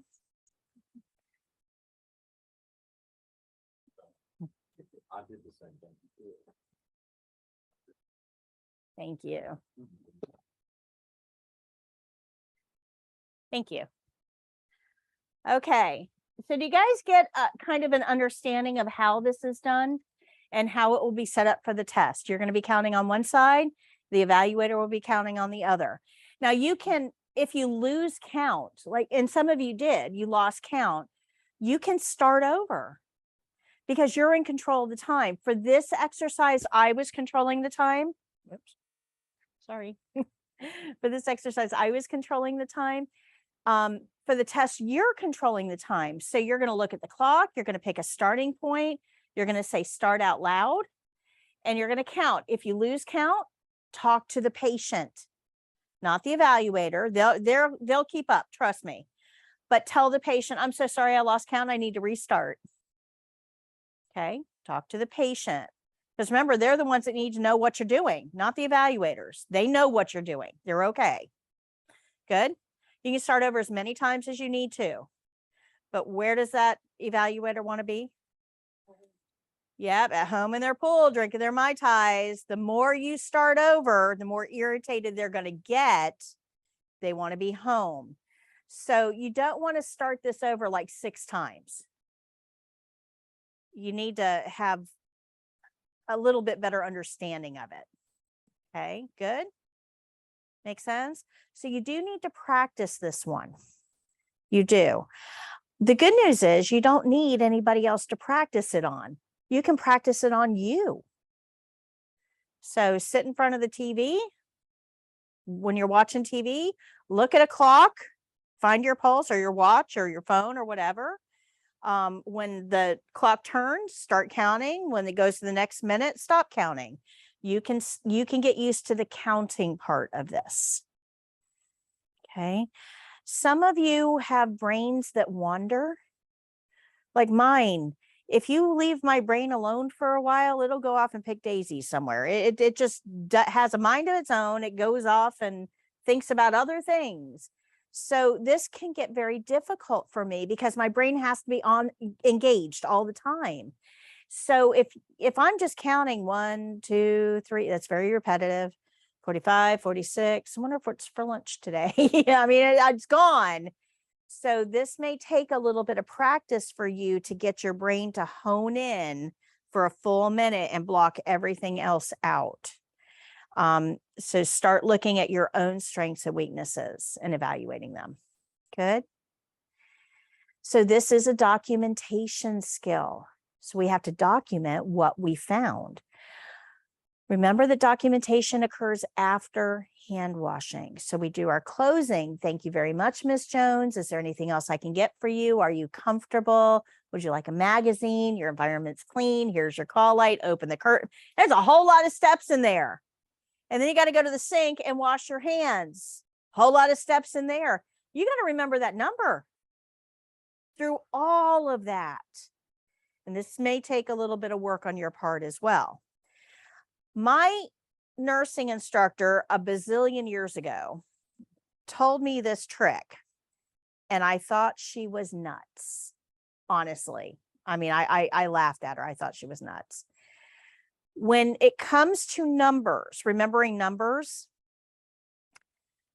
there's a trick you can use, and I'm going to tell you it sounds crazy, but it does work.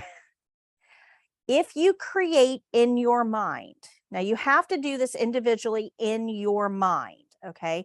But if you create a file box, a safe box, now for some of you, it may look like a treasure chest. Some of you, it may look like a jewelry box. Some of you, it could look like a filing cabinet. Mine's a box with purple and blue paisley. I mean, I've got it in my head. I know exactly what it looks like. That's my box. Now, when I'm measuring something, in my mind, I write the number down and put it in the box. I can go do whatever it is I need to do. And when I go to document, I go to the box and the number is there.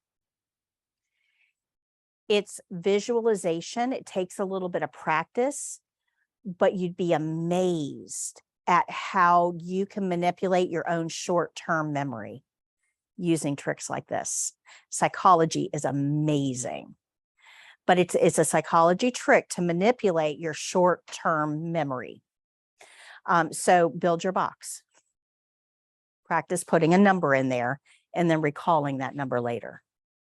You'd be surprised, it does work. It's pretty cool.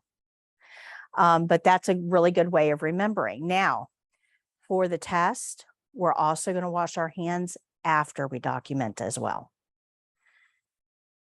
Okay, so we're going to do all the steps, the closing, wash our hands, write down our number, and then wash our hands again. Now, if you want to know what the form is going to look like, it's right there on page 35 in the second column. You can see that there's two places for you to document, one with evaluator number 1, one with evaluator number 2. They're going to let you write down that first one without going through all those steps. So you can just write it down. They don't expect, because in a clinical setting, you're not counting with another person, much less 2 other people, right? So because they understand this is for the test, they're just going to let you write that number down. You don't have to wash your hands. You don't do anything. You just measure it, write it down, and then count with the second one. And that's where your skill picks up. Okay. And there, you don't have to remember all that. They're going to tell you all of that during the test if you get pulse. Good. So you measure the first pulse, write it down, measure the second pulse, go wash your hands, and then write down. Right. Do your closing, wash your hands, and write it down. Yeah. And then wash your hands again. Okay. Good. Any questions on that one? That's our first nursing skill. Now, if you go back a page to page 32, you'll see abnormal values. This tells you what your normal levels are for all vital signs. There's a little chart there on page 32. You'll see pulse 60 to 100. This chart you need to learn. You need to memorize it, make flashcards, whatever you need to do, but this is something you need to know. You need to know normals, because remember, the test is going to grade you on understanding abnormals and reporting them. So there's an activity there on page 33 that helps you apply that knowledge. So it's kind of like a workbook. Okay. Good. Does anybody have any questions for me? Let's go ahead and take your break then. Come back at 11.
Oakville Senior Highway, CPA.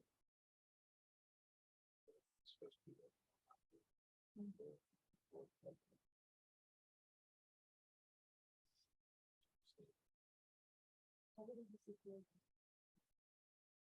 Basically, it is usually just about the city. They're supposed to be a lot of like when I was students, they would actually think with the patients.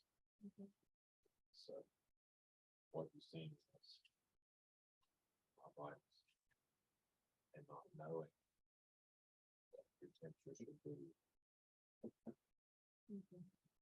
or the normal pulse. Yes. So I don't like I think that's the hope. I read that. And I had to go back for several times to take the blood pressure. And the pulse.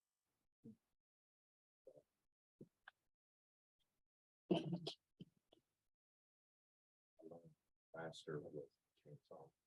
Yeah, so I most kids that yeah. I have to do something. Absolutely. Yeah. And she's right. My mind does wonder. Like, but I can also hear the battle in my mind while I'm at work. Don't do that. We're doing this way. Yeah, where are you? It's different. So when the CNA comes on, they're supposed to report to what happened.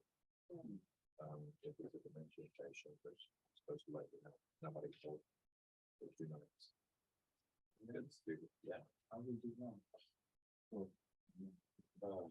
Some days are really lazy. And well, take it over. It's just that. It's something to mention. Yeah. Well, you're supposed to be a conversation and drive. All the trash should be taken out. Everybody should have some water. You know. So last night was a struggle. I was trying to get everybody's vitals. The phone lines were going off like Christmas lights. This snack or something I use about not the this week. And one time this was simple. Yeah, no, about the nurses down there waiting for these vitals. I've been here an hour and a half, and I'm halfway through the hall. So I just have to stop and calm down and start over. But it's fun. By yourself? Yeah. Well, last night I had welcome. He really didn't do anything. So that's pretty on clear. So the PCA and I was supposed to hold it by yourself.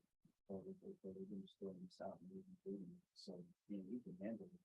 You're not supposed to be or we're not supposed to be doing so. So, like, you know how you're learning reporters from the list. It has to be 2 CNAs operating this. CNAs. 2 CNAs. Yeah. And we're most often short. So then we have us to be, you know, they'll tell us, you know, go ahead and do it if it's short, or, you know, just make sure the CNA with you. That's not going to do it. And then when they're overstaffed, they're running the middle of it. So they do it based on the need. So you just gotta be. Did you get imaging? Yeah, because I did. I mean, that's in myself and wasn't with the year. And then I've been working as PCA for 3 months. So I've been doing training levels. That's basically the clinicals. So now I'm 1,000 and pretty much picking up what I've been doing, but I'm still learning because I see stuff. You know, you're training.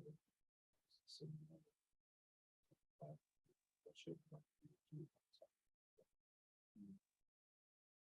so fast, and she's good. She was a good trainer. But you also have to look at where that person came from. Like I have no medical background. No. I delivered chemo things, but as far as taking files, doing this, and that for the patient, I didn't do that. I just delivered this out. I went, It's really more than career in the medical field, whatever you do, you know, just it's your position, it's right, you got to get. I do it. So do you have any medical doctor? Yes and no, so no, it's with the pediatric learning, but yes, it's a softball. You know, you're still learning, you know, you're still learning, I mean, What approach not dealing with it. Okay, I see some more questions like what is an APL to someone? And they're looking for that. I'm like, I have no medical background, so don't make fun of me. I'm kind of learn.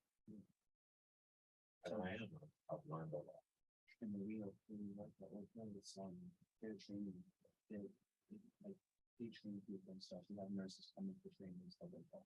So you can pretty much ask questions, and you help you out, so you don't get scared to ask questions, Oh, I don't you know. find the right person to give me that answer is the task. There's really thing with the training. But I do anyway, whatever, I don't know, if I don't understand it, I'm gonna ask, I'm looking for the patient, I guess, going on to the English and lunch afterwards. The nurse asked me to weigh a patient. I've never do so. Never. I've never been trained out there. I said, she said, "Opposite." I said, "Hey." Oh, wow. So it was another PCA. And so I know this fun to watch it by this and you know, that's what I can see in this, you know, she's in the 300 school. She was some patient. She's a short, I'm sure very long standard. So I do short hair, short elbow, yeah, so she's really good, she was my trainer. And she went over every, she went over the YouTube potentially and do it too. So I can figure out.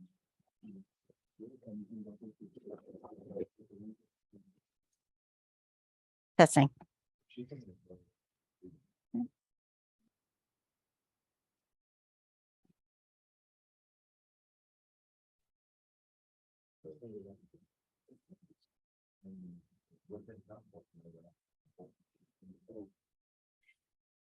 I forgot to tell you guys, on class days, if you can park on either side of the building and not in the front for anybody, I don't know if anybody's parked in the front, but that leaves the spaces open for the doctor's office and for the retail store. That'll help there. All right, any questions on what we've gone over so far? Did you guys do chapters 2 and 3 of your homework over the weekend? I know. It's miserable long. I know.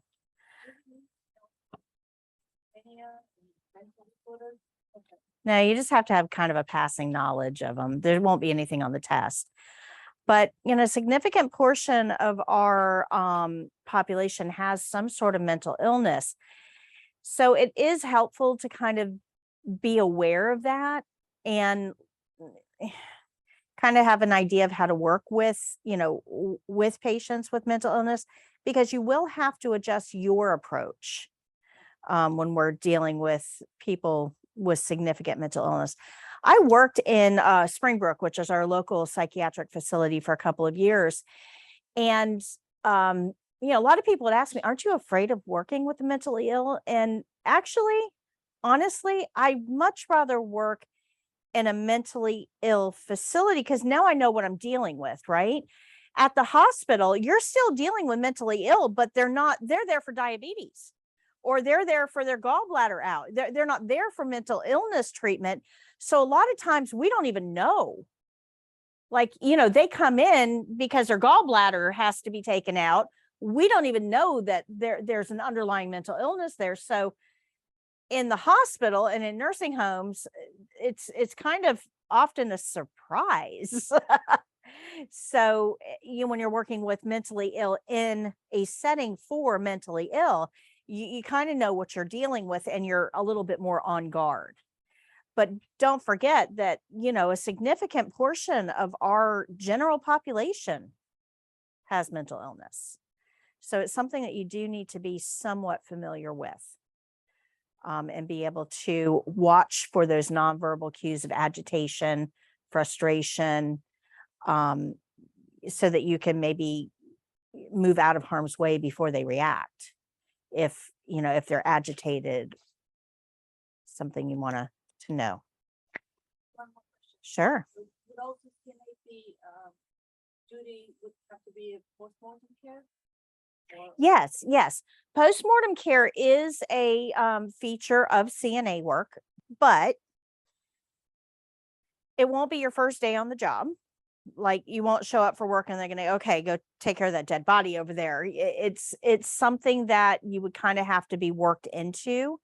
And generally speaking, your first postmortem care would be with another experienced individual. So either a nurse or another aide. The one thing, I was also a hospice nurse for about 6 years. That was my favorite job. I loved being a hospice nurse. But the one thing that you need to understand about postmortem care is that you are the last caring individual for that patient. It really should be a very gentle, reverent, I won't say spiritual, but it really should be done with the right heart, because you're actually seeing them into the afterlife. I mean, you're cleaning their body up for their families to be able to come in and say goodbye. So you want to make sure you're doing a good job. This is the last memory that family is going to have of the patient. There may be a funeral, but maybe not. Funerals are expensive. A lot of people are foregoing funerals now. So we need to do this with the right spirit and the right heart. So it's not something that you're just going to be thrown into and, give it a try, go over, it really has to be done with the right mindset. The first time I ever did postmortem care was on my grandfather. I had worked in outpatient settings. I mean, we don't really do much postmortem care in a doctor's office, So the first person that I did postmortem care on was my grandfather. He died at his home, and it was an expected death. But we didn't have hospice involved. And it was emotional. It was extremely emotional. But it has to be done with the right heart. So if I think that you're if I'm your nurse and you're my CNA and I think you're squeamish about it, I'll do it myself. I'm not going to assign you to do it because it's that important. But postmortem care is it's a bed bath. We're cleaning the body just like we would clean a body if it were breathing. And in fact, there's not much difference between cleaning a live body and one that's recently passed, because they don't get stiff on you right away. They don't, whatever, Hollywood says about these death and dying events, it never looks like Hollywood, right? Hollyweird. So there's no difference. I mean, they don't go automatically cold. They don't get all stiff. It's like bathing a live body. But you just want to do it with the right intention. And you want to make them look good as possible. I mean, I might give a bed bath to a patient that I'm caring for all the time. And I'll brush their hair and, I'll do kind of daily maintenance or whatever. But if this is the last time this is going to be done, I want to make sure that every hair is in the right place. Oh, big time. I'm going to take that extra time. Absolutely. Yeah. So postmortem care is a part of CNA, but not right away. Generally speaking, the first person you'll do postmortem care on is somebody that you've cared for in life. So you'll have a connection with them, generally speaking. And it's a great way to say goodbye. It really is. It's a great way. It can be a healing experience for you too.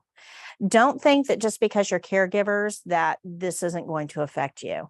When you take care of the same people over and over and over again for years, and you're the only family that they have because their family, their family doesn't come visit, and you've developed a relationship with them, and they pass because that's we're only here for a short time, and it's very tough, but it can also be very healing for you. You're going to grieve, right? I mean, you get close to these people, you're going to grieve. So it's a way, it's a way to help facilitate your connection with them to help your grieving process as well. Yeah, it's actually important. But the first time you do postmortem care will probably be on somebody you cared for in life. Yeah. Any other questions? That's a good one. That's a very good one. All right, so let me get your scores for chapters 2 and 3. This is going to be on page 133 and 134 of your white book.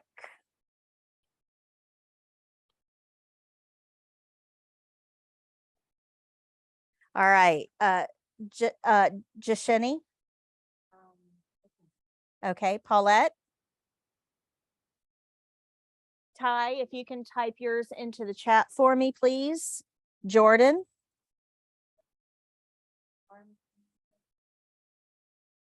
Very good. Brianna. Thank you. Lauren.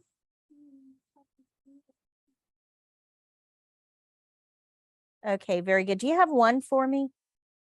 Chapter 1.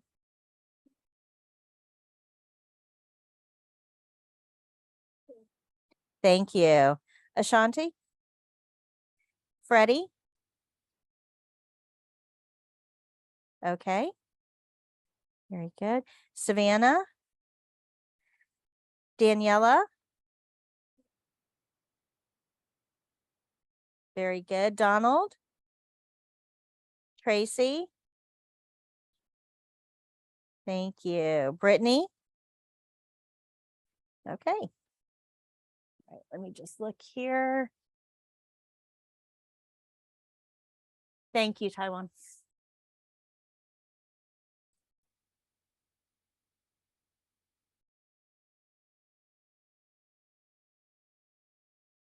Okay. So any questions on the homework? Tonight you have chapter 4, and if you thought 2 and 3 were bad, it's not as long. It's a shorter chapter, but chapter 4 is all on body systems. So there's 9 body systems in your body, like your respiratory system, your cardiac system, your digestive system, your integumentary system, which is your skin, hair, and nails, your musculoskeletal system. You got all these systems in the body. So you're going to learn about all of them. Guys, you learned all this in 5th grade. I promise you did. You may not remember it, but you learned it in 5th grade. It's not overly complicated. Things that affect one body system will probably affect other body systems in some way because they're all interconnected. So you kind of have to have that understanding that, the digestive system doesn't work alone. If something's wrong in the digestive system, it's probably going to affect at least one other body system somewhere. So chapter 4 it's not as long as chapter 3. It's still kind of a long one, but don't get wrapped up in the details. What you need to understand about chapter 4 is that there are body systems. They all work together to keep you upright and breathing. And if something goes wrong in one, it may affect some others. But in each system, they're going to talk to you about normal changes of aging related to that system. You need to know that. Okay, normal changes of aging related to that system. So like as we age, the skin gets thinner, more fragile, and tends to dry out because we don't produce the same oils that we did when we were younger. So we may not want to bathe as frequently. When you're younger, taking a shower a day is normal. But as you age, taking a shower a day can actually dry your skin out to the point that it cracks. That's not good. So, but we need to know that, right? That normal changes of aging are thinner, drier skin. So moisturization might be important. Applying lotion to the legs and the hands might be important. A normal change of aging in the digestive system is that the stomach tends to shrink down. So the meals they eat are usually smaller. Generally speaking, digestion slows as we age. So eating the heaviest meal late in the day may not be the right option anymore, right? Where you have, a small lunch and a big dinner now, you probably are going to have a big lunch and a small dinner when you're 80. You're going to change that eating schedule a little bit. So we may need smaller, more frequent meals because our stomach doesn't hold as much as we age. We also tend to not respond to thirst. So now, right, you guys, when you get thirsty, you got something in front of you, you take a drink, right? Your body knows what thirsty is. But all the sense organs tend to diminish as we age, including thirst. So you may not even realize that you're thirsty at 80. So what do you think that puts them at risk for? UTIs? Yeah, because we're not putting enough fluid in. What about dehydration? Yeah. But also, wait a minute, didn't we say that we had some dry skin issues before? What do you think is going to happen to dry skin if we're not drinking enough? Yeah. That's right. So we're going to be at bigger risk of skin breakdown. Make sense? So those are the things I want you to pay attention to. Understand that body systems exist. They all work together. But I want you to pay attention to the things that we're going to see as normal during aging so that we can work to maybe fix some of those things or try to prevent or delay them. And we're aware of what's abnormal. So if we know that eating smaller meals and not eating heavy meals at night is normal for elderly, and we've got Miss Mary Ellen, and she's been with us for 3 months now, and she's always eaten very small meals. She's like a bird. She just picks at everything.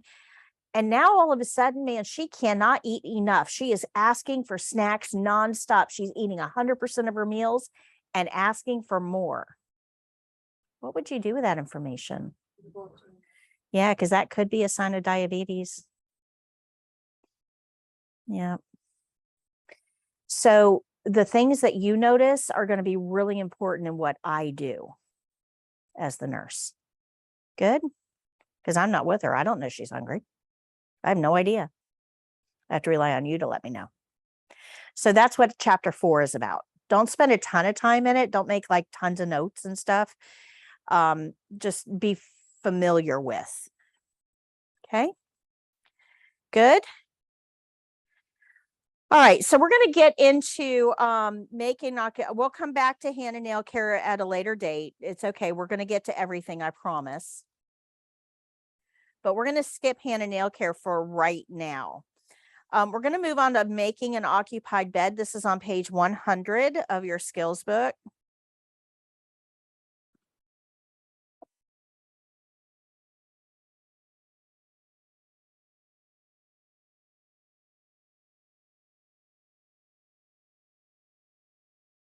All right, so our care plan at the top of the page of 100 says change the top sheet, bottom sheet, and pillowcase while the resident remains in bed.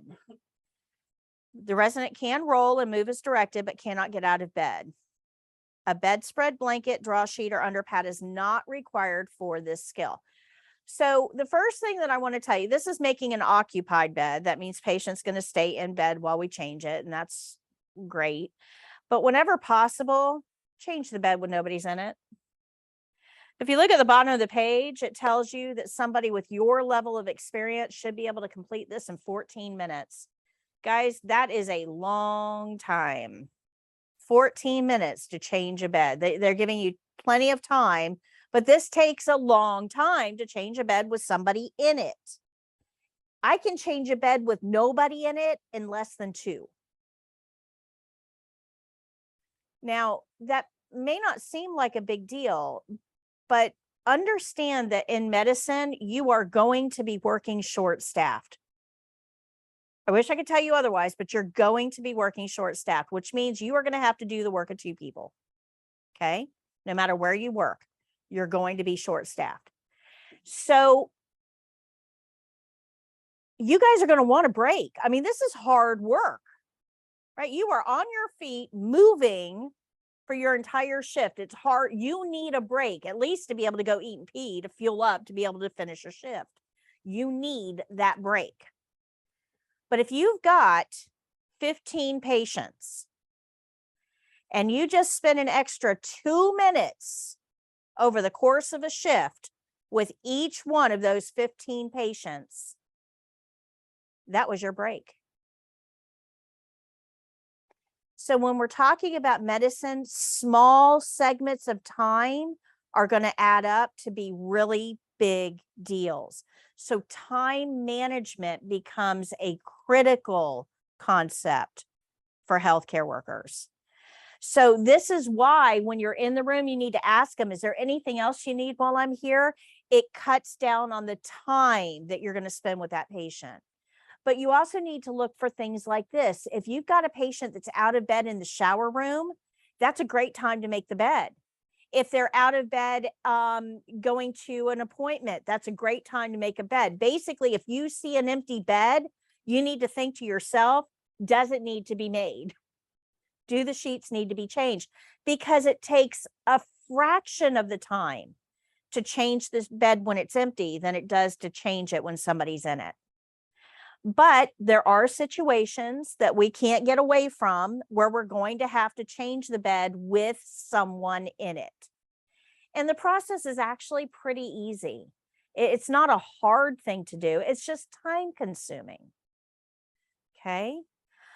So this skill tells us to change the top sheet, bottom sheet, and pillowcase. That's it. Top sheet, bottom sheet. Basically, what's on the bed is what we're going to change. Top sheet, bottom sheet, pillowcase. It then goes on to tell us that a bed pad, remember that pad we talked about, the chucks that we don't throw away? We don't have to use a bed pad. We don't have to use a draw sheet. We don't have to use a bedspread. That's not what this patient needs. Most of your care plans aren't going to tell you what not to use. They're doing this for the test. Okay. Good. Questions? All right. So there's a couple things that we have to go over with this, though. Move that out of the way. All right. So the first thing I want to talk to you about is what is a draw sheet.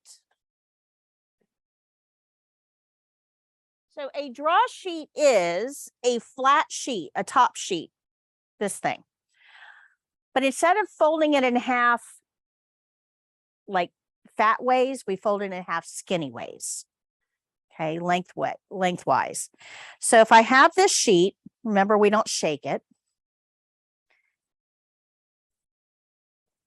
See how it's folded in half lengthwise? Usually they'll already come like this from laundry. Laundry usually folds it in half lengthwise for you. If you put it on the bed so that the folded edge is at the top, that's important. You don't want the rough edges on the top, the folded edge along the top. You put it underneath. So we have a patient that's going to be in this bed. We put this on the bed, and when you want to position it so that it's between the shoulders and it ends about mid-thigh. So that's about on the bed where I want to put it. Okay.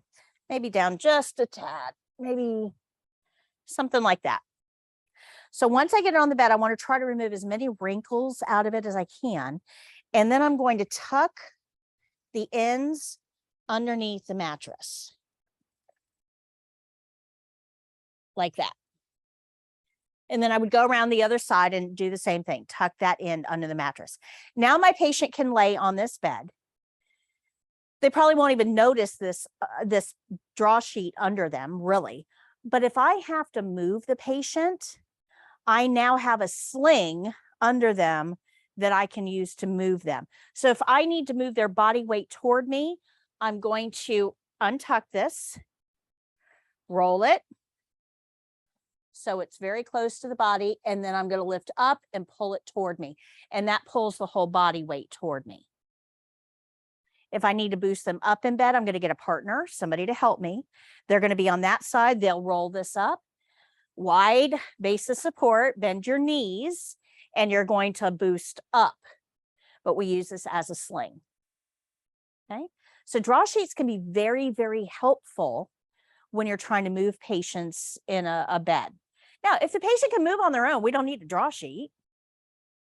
If I can tell you, scoot toward me, I don't need a draw sheet. And I don't want to use a draw sheet if I don't have to, because these are extra wrinkles underneath the patient. And that can actually lead to bed sores. We'll talk about that in a little bit, but that can actually lead to bed sores. So I don't want a draw sheet on the bed if I don't need one. And this care plan tells me I don't need one. So I'm not going to use it. Good.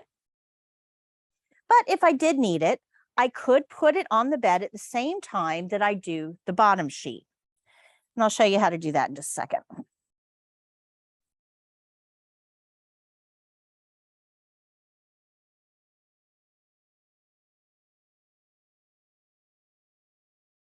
Okay. So let me have somebody come lay in this bed for me, please. Anybody? All you gotta do is lay there. Yeah, I'm gonna. Can you just kind of swing that camera around? I just looked up online. I'm gonna buy a thing for it. No, that's okay. You can leave them on. So I'm gonna pull your sheet up real quick. That is good. This is good. Okay. So my patient, you can scoot your body up just a little bit if you want, because it looks like you're okay. So I asked my patient to lay down in bed, and he did. But where did he put himself in that bed? Yeah, I didn't tell him to do that, did I? Why did he put himself in the middle? Huh? Yeah, I didn't tell him to be on the edge. I didn't tell him to be in the center. I really didn't give him any direction other than get in the bed, right? Lay down in the bed. So why did he put himself in the middle? That's right. That's right. That little part of the brain that we talked about earlier, spatial awareness, that keeps you safe in the space that you're in, that told him that he is safest in the middle of the bed. So I didn't have to tell him to do that. And your patients will do this as well. Without even having to tell them, they will be in the middle of the bed. Now, this is pretty cool because it works without you being aware of it. Can you turn so you're facing that laptop for me? Just turn your whole body. Do you feel safe like that? Yeah. You do? He's awfully stiff. Why is he stiff? His brain is telling him, I don't like this. So come back onto your back real quick. Okay.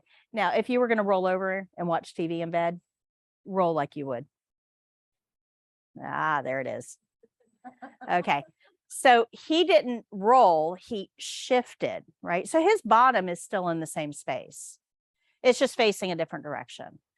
So your patients will do this as well.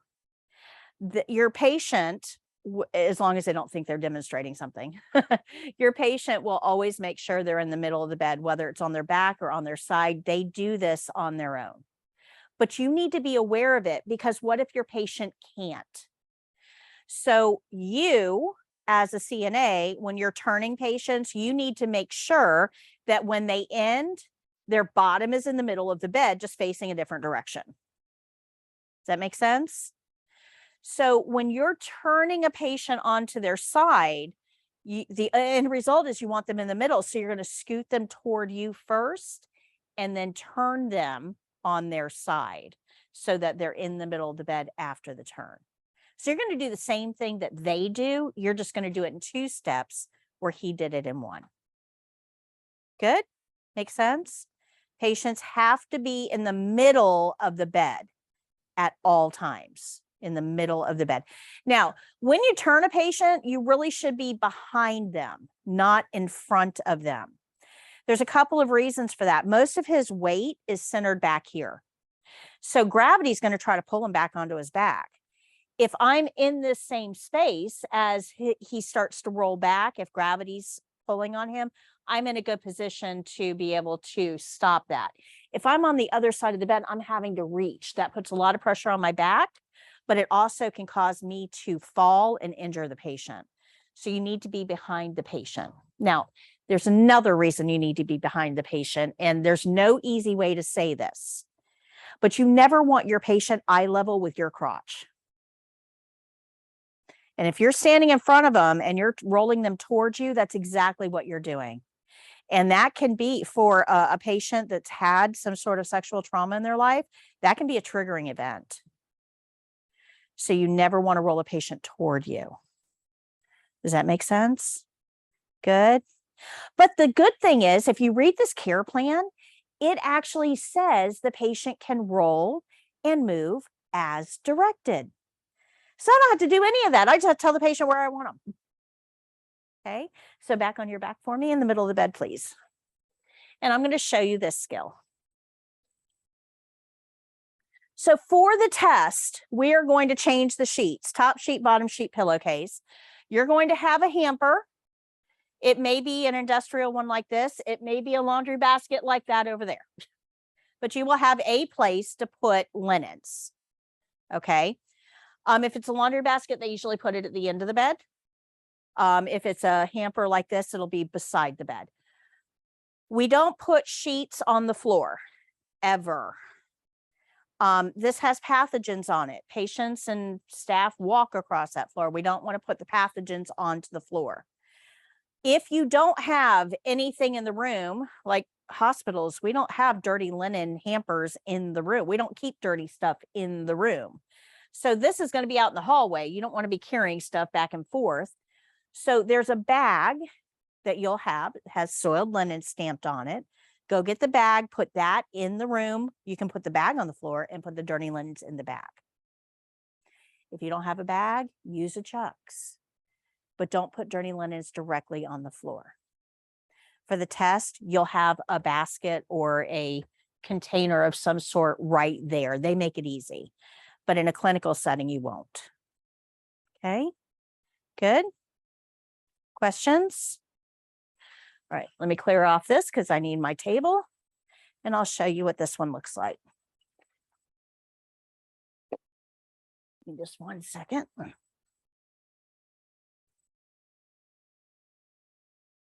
Yep, I'm going to order a gimbal. Move this. There we go. Okay. So this is making an occupied bed.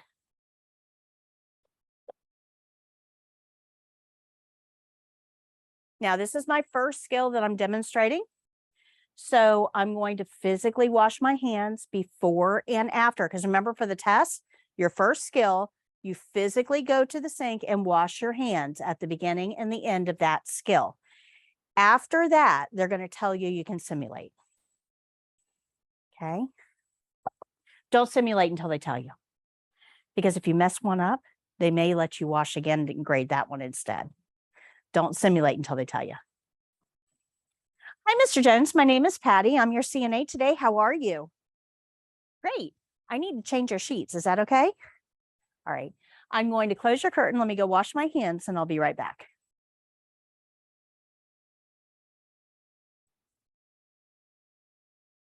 So I'm going to turn the water on. wet my hands, get a whole lot of soap because we're graded on bubbles. And I'm going to look at the clock. I'm going to rub the tops of my wrists, the backs of my hands in between my fingers, in between my thumb and index finger, bottom of my hand by my pinky, and the palm of my hands. All areas for at least 20 seconds, and that's 20 seconds. Now I'm going to go down to each one of my nails, circle my nails on the palm of my hand, and then rinse. When I'm rinsing, I'm being very careful not to touch the faucet or the sink. I'll tap to keep the water confined to this one space. I'm going to get whatever paper towels I need to dry my hands, but I'm only going to dry what's clean.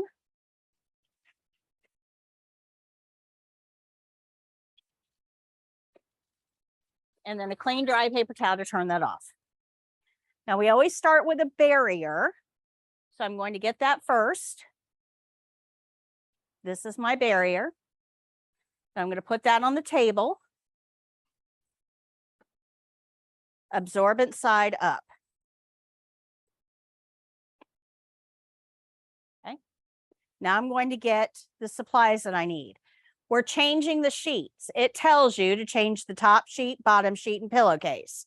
What supplies do I need? Top sheet, bottom sheet, pillowcase. But we also learned privacy blanket is required anytime the patient is uncovered, right? So I need a privacy blanket for this one as well.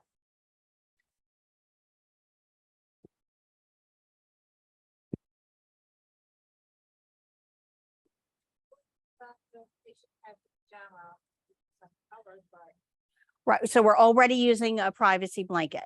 So uncovered or undressed. So we would need a privacy blanket. Okay, so we're going to time out for 1 second. This patient right here, Tracy, right? Is that right? Yeah, I got one right. He is fully clothed. He is holding on to all of his own body fluids like a champ, right? I am not coming into contact with any open skin, personal skin, or body fluids right now doing this on him. Do I need gloves? No. In a clinical setting, if your patient is only wearing a gown, you're going to come into contact with personal skin. Do you need gloves? If your patient is incontinent, you're going to come into contact with ooey gooey. Do you need gloves? Okay. The majority of the time, if you're changing sheets and the patient is confined to bed, you're going to need gloves. But for the test, take the gift they give you, because this is way easier to do without gloves. Okay, good. And we don't need them because he's fully dressed and holding onto all of his own body fluids. All right, so time in, we're back to doing this. So Mr. Jones, notice I'm going to talk to him, not you. So Mr. Jones, I'm going to put this blanket over you, and this is going to keep you warm and protect your privacy, okay? And then I'm going to take that top sheet away, but I'll leave you covered while we do this.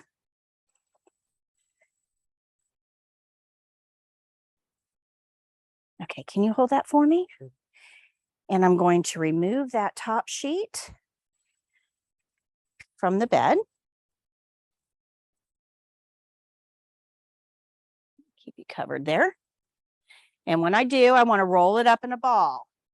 We're going to put it right in the dirty linen container. Okay, so now I'm going to change the bottom sheet. I need you to scoot your whole body toward me. So you're laying on your back close to the edge here. Good. And then I'm going to have you roll toward the wall. So you're in the middle of the bed. There you go. Okay, so basically I'm making the bed a half at a time. I'm going to make this half, go over to the other side of the bed and make that half. The principle that we're going to remember here is clean rolls toward me, dirty rolls away. So this sheet is dirty. It's going to roll away. So I'm going to loosen the corners here.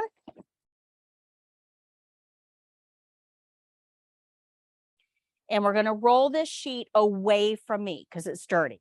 And when I do that, it's going to trap all the contamination inside the sheet. So I'm only touching the bottom side of the sheet. And that's what's facing up here. When I put the clean sheet on, clean rolls toward me. So the bottom side of the sheet is what's facing up, and that's what's going to touch, is the bottom sides of the sheet. Now, if this sheet were wet or soiled or something like that, when I roll it, I'm going to roll a towel or a Chucks onto that roll to try to prevent the transfer onto the new sheet. If the mattress is wet, we would wipe it down. However, your facility wants you to wipe it down, either with a spray cleaner and a rag or antibacterial wipe or something like that, whatever your facility tells you to do. We don't have to do any of that for the test. So we're going to roll this as tight as we can. And we're going to tuck it up under our patient all along the length of his body.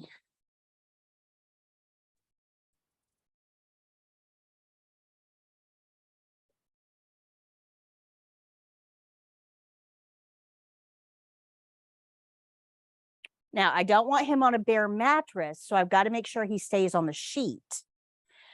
But I need it tucked under him enough that I can get this other sheet under him as well. So we're just, remember, we don't shake or snap, we just unfold. And you don't want this to hit the floor, so you really have to kind of keep control over it. And then we'll secure the corners on the bed. So top corner,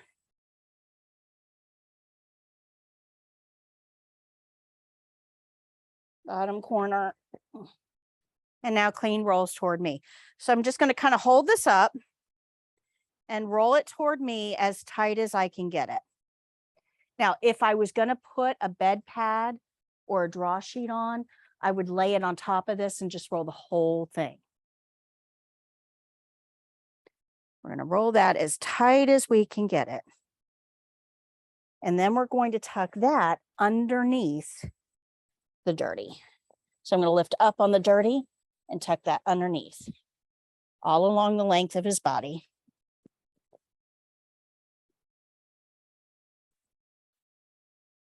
And when I do this, notice I'm trying to remove as many wrinkles as I can. Wrinkles contribute to bed sores. We're going to get into that later on in the week, I think. But just remember that we want to minimize wrinkles wherever we can. So I'm just going to tuck this underneath.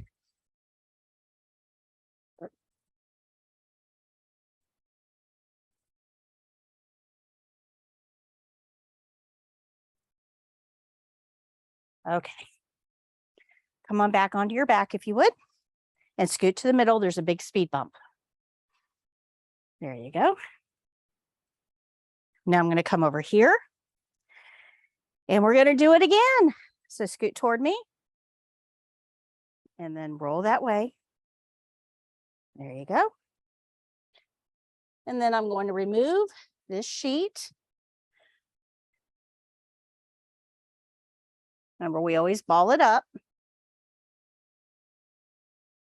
I'll put that in dirty linen.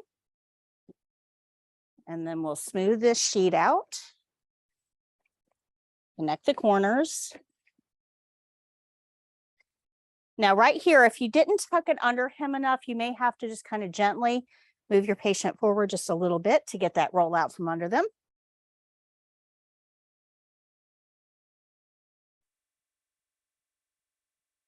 Okay, come on back onto your back and then scoot to the middle. Good. Are you comfy?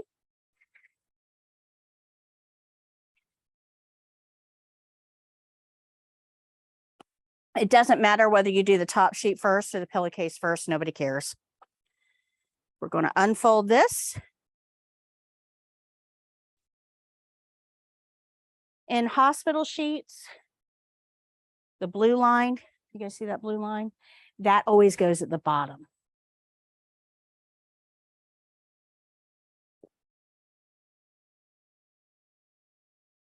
So I'm just going to spread the sheet out.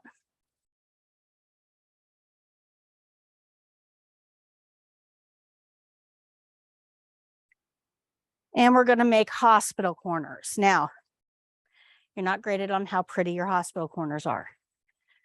But in order to make hospital corners, the whole purpose is I don't want the corners of the sheet on the floor. So hospital corners help keep the corners under the mattress where they belong. So in order to get a good hospital corner that's not going to come undone, you have to tuck the sheet under the mattress, not just down, but actually flat under the mattress. So if I lift this mattress up and I tuck this sheet, see how it's flat under the mattress there? Now I'm going to come back down about a foot from the end of the bed, take the top flap only straight up, and it gives me a triangle. Everything else gets tucked underneath. That's a hospital corner. So let me come over here and do it on this side. So I'm going to lift the mattress up and tuck the sheet so that it's flat under the mattress. Come down about a foot from the end of the bed, top flap only. I don't want to grab this. Top flap only, straight up. There's my triangle. Everything else gets tucked underneath. That's a hospital corner. But that looks a little tight on his toes. So we want to loosen that. There we go. Now you got some wiggle room. And I'll take the blanket away because you don't need it now. So I'm just going to remove the blanket, keeping him covered with a sheet. So if you notice, he was covered the whole time with a blanket or a sheet. I want to roll that up in a ball, put that in dirty linen. We always want to leave our patient looking better than we found them. So straighten the sheet. Make sure it looks good. All right, Mr. Jones, I'm just going to take that pillow away from you now, but I'll bring it right back. Okay. This pillow has been drooled on, coughed on, sneezed on. I don't want to put it under my chin like we do at home. So I'm going to hold it out and remove the pillowcase. And I'm going to take the new pillowcase, open it up and scrunch it, kind of like socks, pantyhose. Scrunch all the way up. Now the tag of the pillow goes in. So that tag, I'm going to stand the pillow up and put that in. So I put the pillowcase on top like a nightcap and then just pull the sides down. The opening of the pillow should always face away from the door. A lot of people going up and down the hallway, they all have pathogens. We don't want those pathogens to come in on air currents and find a nice, warm, dark, moist place to land. So the opening goes away from the door. Go ahead and lift up. Thank you. Are you comfortable? Okay, this is going to be thrown in dirty linen. This is going to be thrown away. Here we recycle. So that's away. Okay, is there anything else I can get for you while I'm here? Are you comfortable? Environment is clean. Call light needs to be in or near his hand. So there's your call light. If you need anything, just press that red button for me. There we go. Environment is clean. That's going to need to be clipped. Environment is clean. Open the curtain. And I'm going to go wash my hands. Now, while I'm over here, do you guys see that gray box at the top of page 100? Do you see that gray box? Yep. Can you guys read? Each one of you take turns reading. Read number 1. Did I do that? Okay, read number 2. Did I do that? Okay, what's number 3?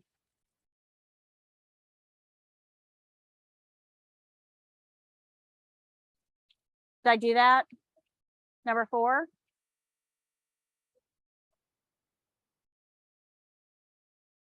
Did I do that? 5.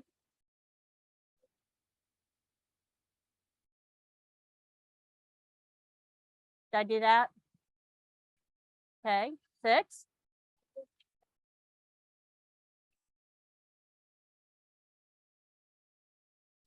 Did I do that?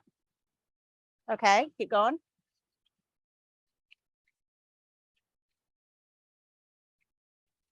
Did I do that? Okay.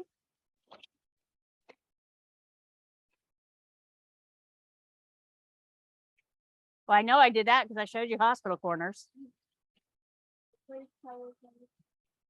Okay. Okay.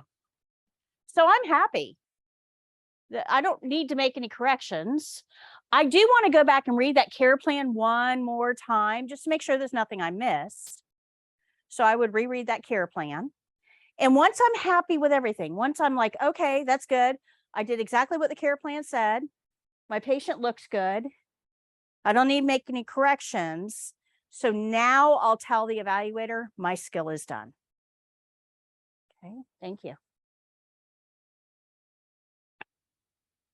That's a lot of steps. Making an unoccupied bed, one with nobody in it. Hardly any steps at all. Can you turn that right back around toward me, please? I am going to order a gimbal. Perfect. That's good. All right. So these gray boxes that you see at the top of every skill. So every skill that we're going to learn has these gray boxes. And it's a good review for you to kind of figure out, do I need to make any corrections? So this is a good thing to try to memorize when you're learning the skills. The best thing to do is to make flashcards. Go get some index cards, write down the name of the skill on one side and all of the steps in the gray box on the other, and just learn them over and over and over again. They'll help you. You also need to know the supplies that you need for every skill. They're not going to tell you, so you need to learn that too. So flashcards are good for that. If you make your own, they're free. And you learn by writing. But if you don't want to make your own, I do have flashcards somewhere.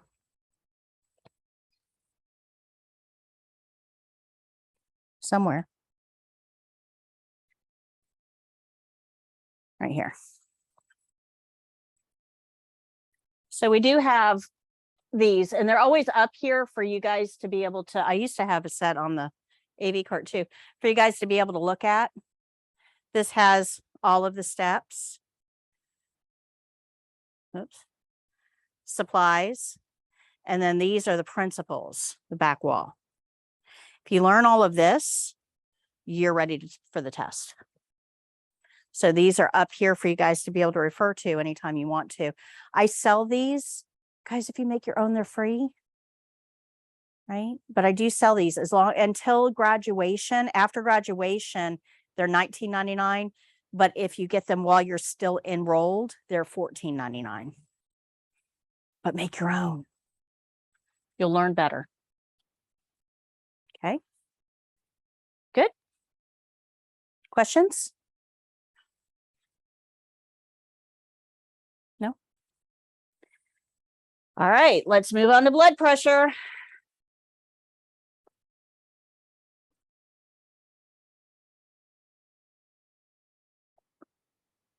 Oh, by the way, we just learned another principle.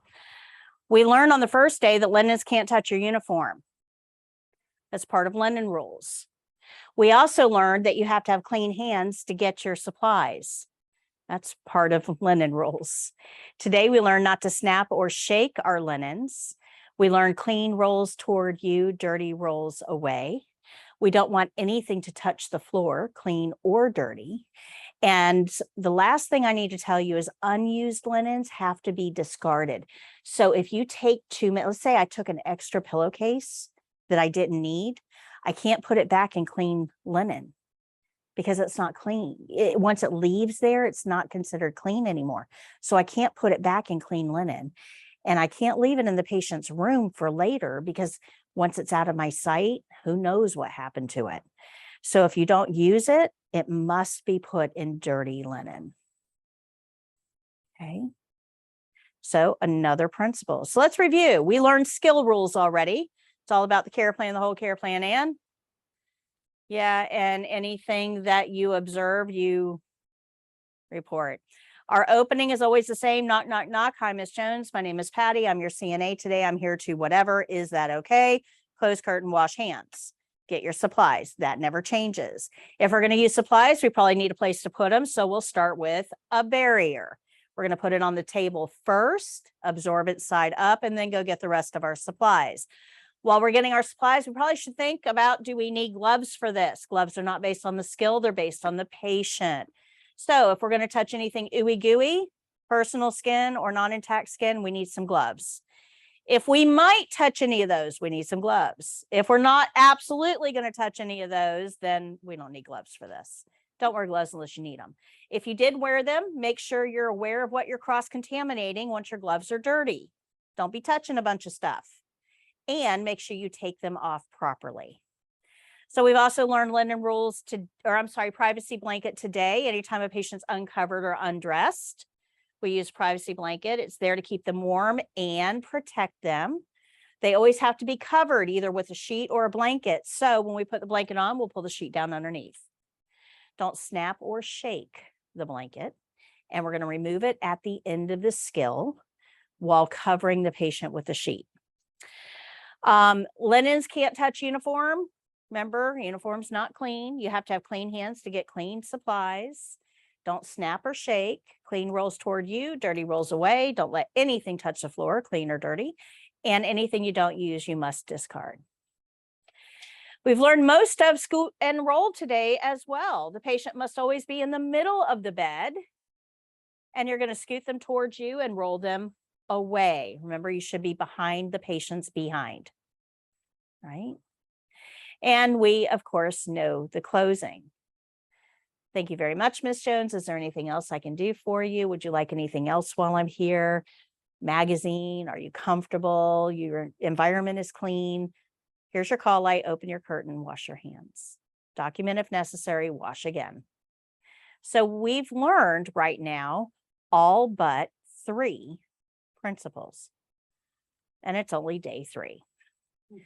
So you're going to hear these over and over. And so are you sick of the opening yet?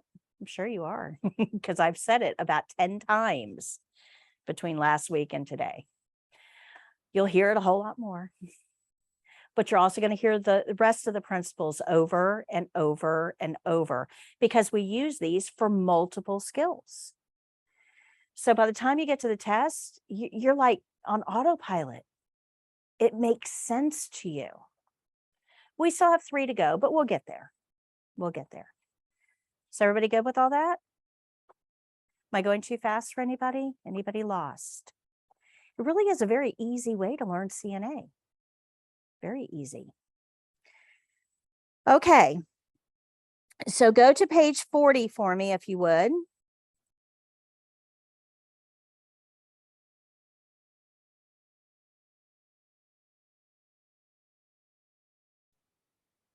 So the first thing that you need to know is that blood pressure is not tested on the state exam. Thank you, Ty. Blood pressure is not tested on the state exam. That means that these care plan sets, not a single one of them has blood pressure on it. It's not something you will be doing for the state exam. Now, I still need you to learn it, because in most settings, you're going to be using those automated cuffs. But if you get an abnormal reading on an automated cuff, we have to be sure it's actually a patient problem. Because if we're using an automated cuff, it could be a cuff problem. So I don't want to treat the patient if it's a cuff problem. So if the automated cuff gives you an abnormal reading, we do have to double check it manually to make sure it truly is a patient problem. Does that make sense? So we do have to learn to do this. but it's not going to be on the state exam, not the clinical one anyway. But it probably will show up on the written test. Okay, good. Okay, so if you look at the top of page 40, it says patient will be sitting in a chair at the side of the bed. Take the patient's blood pressure and record your readings. Is that the only position a patient can be in to get blood pressure? You lay down. Yeah, they could be laying down. We can actually do it with them standing up, and that's called an orthostatic blood pressure when the patient is standing. And if the patient's blood pressure falls, we take it when they're sitting, and then we take it again when they're standing, and it's lower. That's a special condition that we have to treat. So you may be asked to take a blood pressure with a patient sitting and then standing. And that means that we're evaluating for that. It's called an orthostatic pressure. Okay, good. But we're not doing this for the test. So it really doesn't matter where the patient is because we're not being tested on that. So go back to page 38. This was a tested skill up about 5 years ago. They removed it about 5 years ago, 6 years ago now. And that was the care plan when it was a tested skill. So because this isn't tested, a lot of students tend to like gloss over it and not really pay much attention to it. Guys, this is the one thing that we get from you that we actually use for treatment. So this is the most serious skill we have. If you don't learn to do this right and you kind of fake it out there, the patients can have serious repercussions. So in the retail store, we had a guy. This just cracks me up. So he was here shopping for scrubs, and his girlfriend was, or wife, I'm not sure, was with him. And he found a set of scrubs, tried on a whole bunch, got up to the register, and she says, "Hey, don't you need one of those earpiece things? Didn't you say yours broke?" He says, "Yeah, mine broke, but I'm not going to get one." And she says, "Well, how are you doing your, the blood pressure thing?" He says, "I just make up numbers." I'm like, okay, it's bad enough that he's actually doing that, but it's even worse that he's admitting it, like in public. Don't make up numbers. We actually use that for treatment decisions. Don't make up numbers. And it happens way more often than I would like to admit, way more often. So if you don't get this, you need to let me know. This is a very complex skill. This is the hardest skill we learn. Very complex. And if you don't get it, you need to let me know. You're not going to truly get it all today. You won't. On Wednesday, when you come in, I'm going to ask, how did you do with practice? Some of you will practice, some of you won't have an opportunity. That's okay. But if you have an opportunity to practice, you can then come back in on Wednesday and let me know where you're struggling. I'm not hearing the first one. I'm not hearing the last one. It goes down too fast. Whatever the case may be, if you let me know where you're struggling, I can help you individually. You're not going to get it totally today. Okay. So let me explain to you what we're doing here with the blood pressure. So if you look on page 38, we actually talked about this earlier today with pulse. I said that your heart contracts, pushes out a wave of blood, right? When we took a pulse, we actually pushed down on the artery. We felt those waves, those thumps. Well, what we're going to do now is measure how much pressure each one of those waves produces inside the artery when it moves through. So in order for you to kind of visualize this, imagine that we're standing outside of a house and there's a spigot there, right, that I've got a hose attached to. So I go to the faucet and I turn the water all the way on very quickly, and a rush of water goes through the hose. And the hose expands because there's water in it. There's more pressure inside of that hose now because of the water. Then I turn the faucet off. the hose relaxes. The water, the gush of water moves through and goes away, goes out. Now there's not much pressure in there because there's not much water in there, right? So if I stood at that faucet and I went on, off, on, off, on, off, on, off, on, off, about 70 times a minute for the rest of your life, that's what the heart does, okay?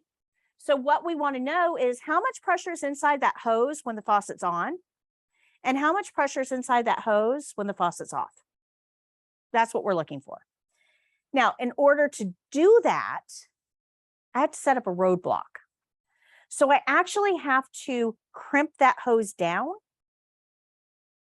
and slowly open it little by little by little.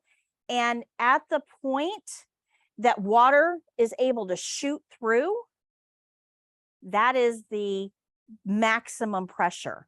That's how much pressure it took to get past that blockage. Okay, that's the top number of your blood pressure. And then when that water was able to go out, more can go out, and the hose is getting bigger and bigger. And eventually the water's just running. It's just flowing out. I have no impact on it. That's the bottom number of your blood pressure. So that's what we're measuring. How much pressure is inside the artery when a wave is moving through, and how much pressure is inside the artery in between waves. Now we're going to use a gauge to help us with this. And we're going to use a blood pressure cuff to cramp down the artery. So that's all we're doing. We put the cuff on, we inflate it, that squishes the artery closed. We deflate it, that allows the artery to open. And as the needle comes down, you're going to hear some thumps. The first thump you hear is the first wave that was able to make it through. It hits the top of an artery, makes a thump sound. Wherever the needle is, that's your top number. You're going to keep coming down. You're going to hear more thumps. First one went through, more can go through. Thump, thump, thump, thump. We don't care. Thump, thump, thump, thump. Don't care. Thump, thump. Doesn't matter how many there are. Thump, thump, thump. And then you're going to get to a point where you don't hear any more thumps. So the last clear thump you heard, that's your bottom number. Whatever number the needle's pointing to, that's the bottom number. So we inflate the cuff, we deflate it, we listen for the first thump and the last thump. The first thump is called systolic. That's the maximum pressure, top number.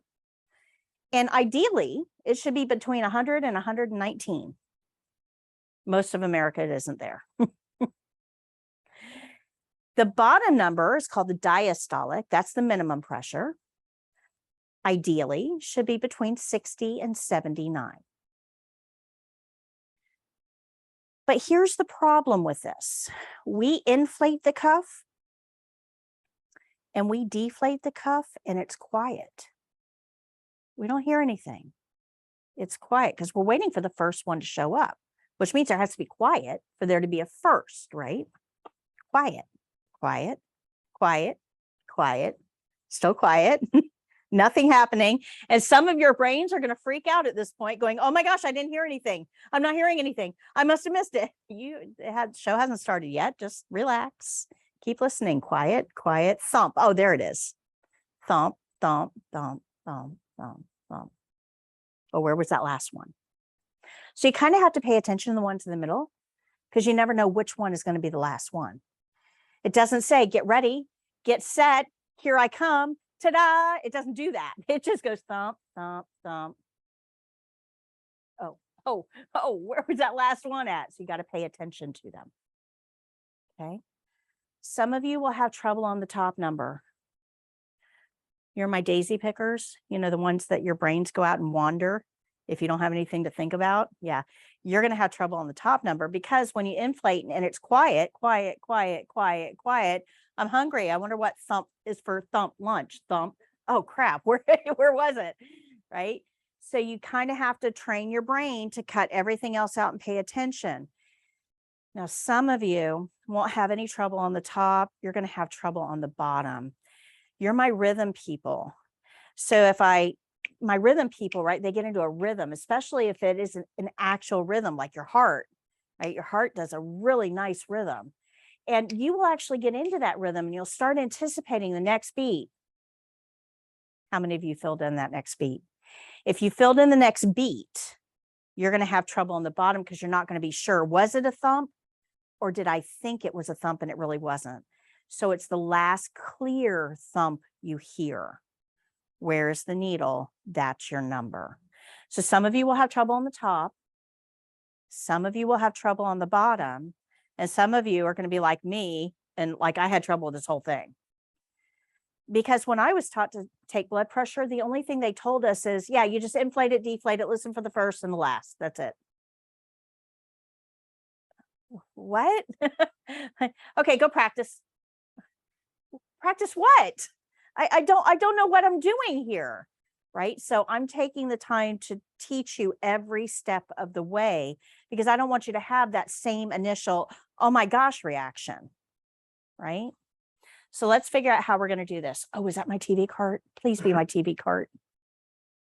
Please. It's, yeah, he's right there. Yeah, I tracked it. It said it was on its way. It was going to be delivered today. Is it big? If it's not, just go and tell him, hey, you have my TV over. Oh, no. No. Darn. That's merchandise. That's Jake busy work. All right, so let's take out our blood pressure cuffs and stethoscopes, and let me show you how we're going to do this.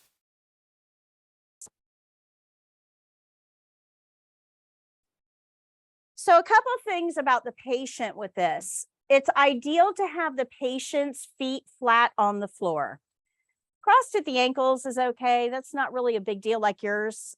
That doesn't really impact the blood pressure, but crossed at the knees does. I don't want you to have to remember all that. So what we usually tell patients is feet flat on the floor. Oh, absolutely. Absolutely. So feet flat on the floor. You want to ask the patient, which arm can I use? Because if a patient's had a certain number of conditions, we can't use a certain arm. So some of the, you don't need to know all this. Some of those conditions would be if the patient's had a stroke and one side was affected, we don't want to use that arm. If the patient has an IV in one arm, we don't want to use that arm. If the patient has surgery on that arm, we don't want to use that arm. If the patient's undergoing dialysis and has a shunt or a graft, we don't want to use that arm. If the patient's had a mastectomy or a breast removal, we also take out the lymph nodes. We don't want to use that arm. So there's a lot of reasons why we wouldn't want to use an arm. You don't have to know all the reasons. You do have to know, you have to ask the patient, which arm can I use? Right. So when you're practicing, I want you to start asking the patient, but it should be on the care plan. But remember, there are times that nurse may get interrupted when they're writing a care plan and may forget to put something. So it's always a good idea to check with the patient. We train the patients. If they have any of those situations, we train them. Hey, don't ever let anybody take a blood pressure in your left arm because it's going to blow up like a sausage and it is never, ever, ever going to go down. Ever. Ever. You don't want that, do you? No. So don't let anybody take a blood pressure in that left arm. I mean, we pull out pictures. We're graphic because we want the patient to be, who knows the patient best? The patient. We want to empower them to be good stewards of their own health. So the best person to ask is the patient because the nurse may have missed it. And that has happened where the CNA picked up on the fact, it's not on the care plan, but we can't use her left arm. So make sure you communicate with your nurses. Okay. Always ask the patient. You may also see a sign above the bed that says no BP left arm. You may see a bracelet. A lot of mastectomy patients wear a bracelet on the affected side. So the next question you're going to ask is, what happens if they've had a double mastectomy? You know, if both breasts are gone. Remember, CNAs do, right, follow the care plan, but we do normal, right? So this would not fall under normal routine tasks on stable patients. So either the nurse has to take the blood pressure, which is probably what's going to happen, or they're going to have to train you on a different method. So I didn't know that if there was a factory that the blood pressure is not. So what happens, it doesn't affect the blood pressure. What it does is we remove the lymph nodes. Now the lymph nodes is your recycling center. Remember that we are closing off the arteries and veins. So what that's going to do is cause a traffic backup below that point. So I've got a cuff here. I'm closing the road.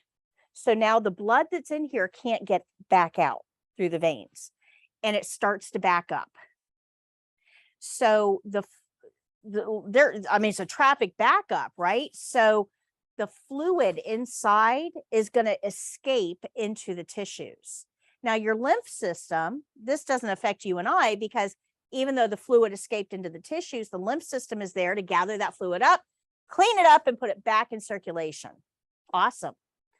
But if the lymph system is broken, which happens when we remove the lymph nodes, now they have no way to reclaim that fluid out of the tissues. And that's why it blows up like a sausage and we can't ever get it down. So we don't want that for our patients. It's not that it's not accurate, it's just very dangerous. Right. It's very dangerous. Yep. Yep. So good? Okay. So let's talk about your stethoscope first. This is the part that most people get wrong when you're taking a blood pressure. If you have a stethoscope that has two sides to it like this, tighten them down, make sure that they're nice and tight. Some will turn, some don't. But this is your microphone. That's all this is. This is a very sensitive microphone, but it's only active on one side. I don't want to amplify all this out here. I don't want to hear the fan. I don't want to hear the AC, the lights humming. I don't want to amplify out here. I want to amplify down here. So only one side of this is on. You have to tell the stethoscope which side you want to listen to. So you've got the large diaphragm here, and you've got a smaller bell or diaphragm on the other side. So this whole thing turns around. The whole thing flips. Now you have to tell the stethoscope which side you want to listen to. Most of you will have a little dot on one side. That is your on side. So you want your large diaphragm facing that same side as that dot. If you don't, anybody not have a dot, anybody don't have a dot, yours is single-sided and yours is a Littmann. Okay. So Littmann, that might be a Prestige. Hold on.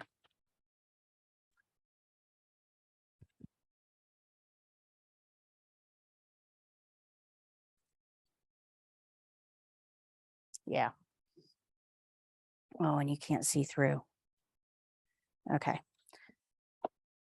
All right. So what you're going to need to do is put your earpieces in and just tap both sides to figure out which one is active.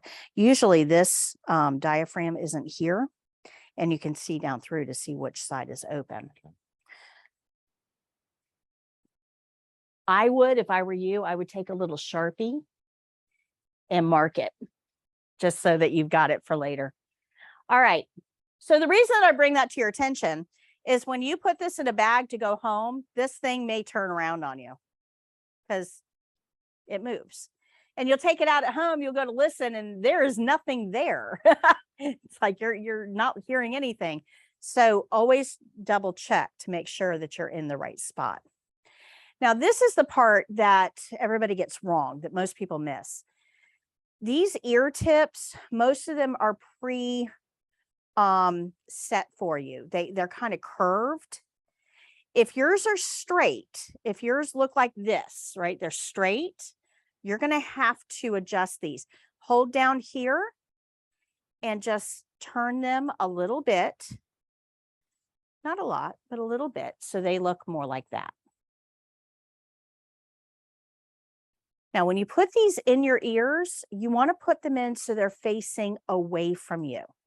They're facing the patient. Don't put them in like this. They need to face the patient. So turn yours around. Yep. Yep. and put them in your ears and then tap your large diaphragm. And you should hear it. You hear it? Okay, take them out, flip them around, and put them in backwards and do the same thing. Probably not as loud. Okay, take them out, turn them around, put them back in the right way, and feel how they fit. You guys see that?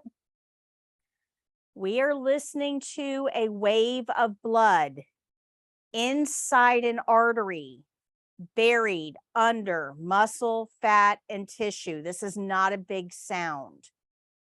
This is a little sound. We're amplifying it, but it's still a little sound. If you don't have your ear tips in right, you're never going to hear it. Okay, so you've got to make sure these point away from you. So make sure that your diaphragm is facing the right way.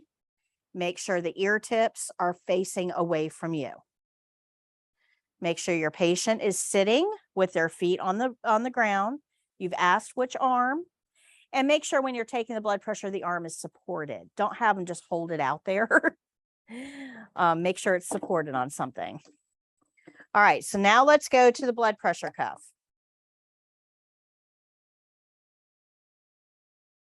These are one size fits most. They're not one size fits all. So if you have a professional cuff, along one of the edges, you're going to see a white stripe. That stripe is your measuring guide. That allows you to check to see, will this cuff fit my patient?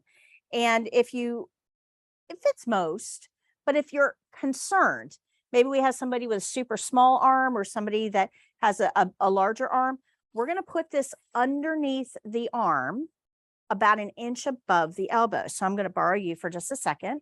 So I'm going to come over here and about an inch above the elbow, I'm going to wrap this around underneath the arm. And as long as I can see both corners, it's okay. This has to be between 1/3 and 1/2 of the circumference of the arm. So if I wrap this around the bottom of the arm and I can't see, it goes less than 1/3 of the way around, it's too small for my patient.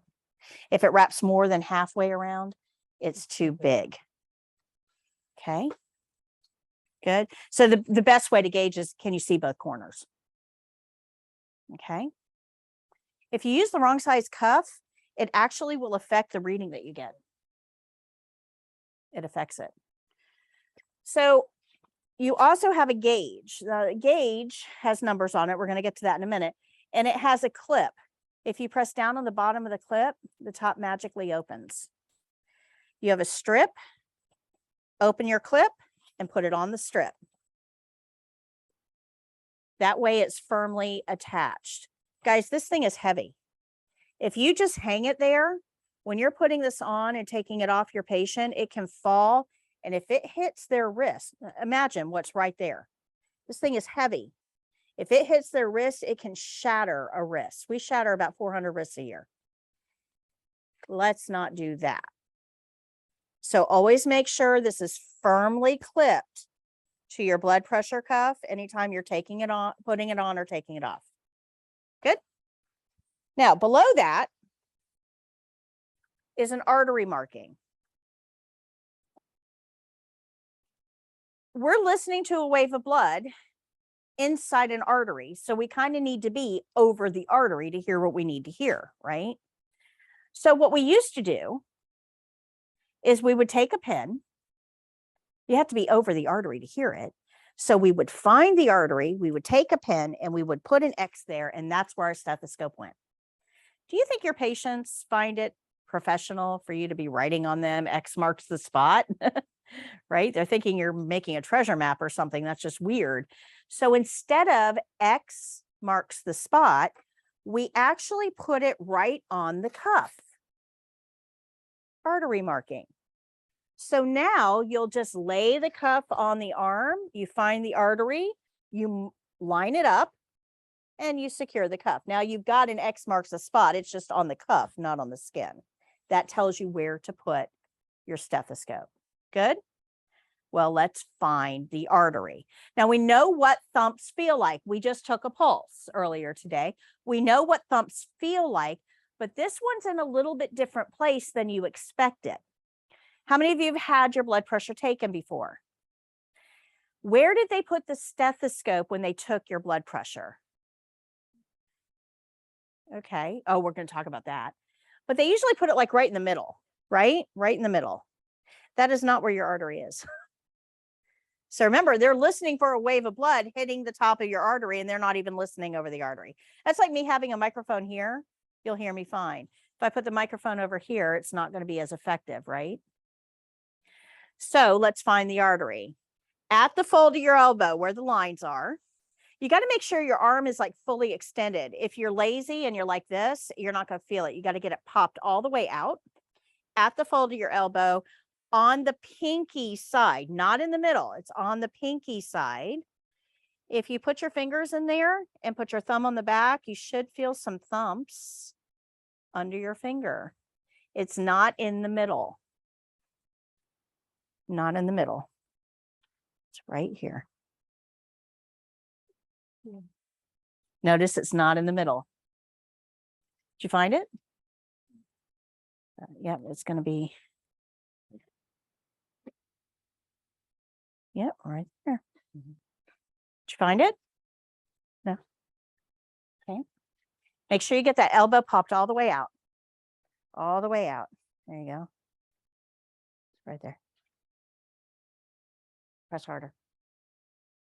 You got a tendon over there you got to get under. Got it? Anybody else? Okay. Bring me your arm. Right there. Okay, but do you see what I'm doing? You see how I kind of wiggled in? You've got a tendon right here that we have to get underneath. So if you kind of wiggle it, you can get underneath that tendon. Did you find it? Did you find it?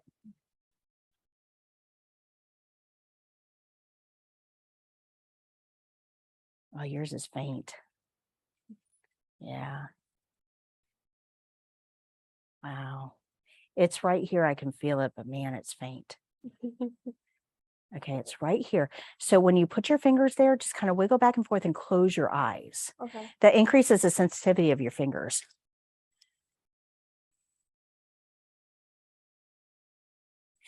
Yeah, your ancestors were gladiators.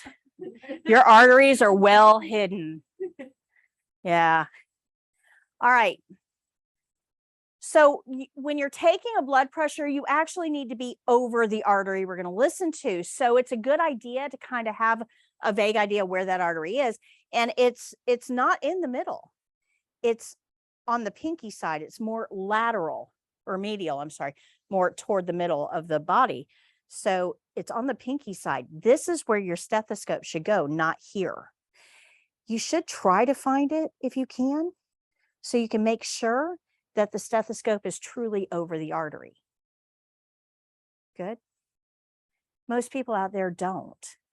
And to me, if we're listening for a super small sound inside an artery and you're not even sure where the artery is, are you really accurate?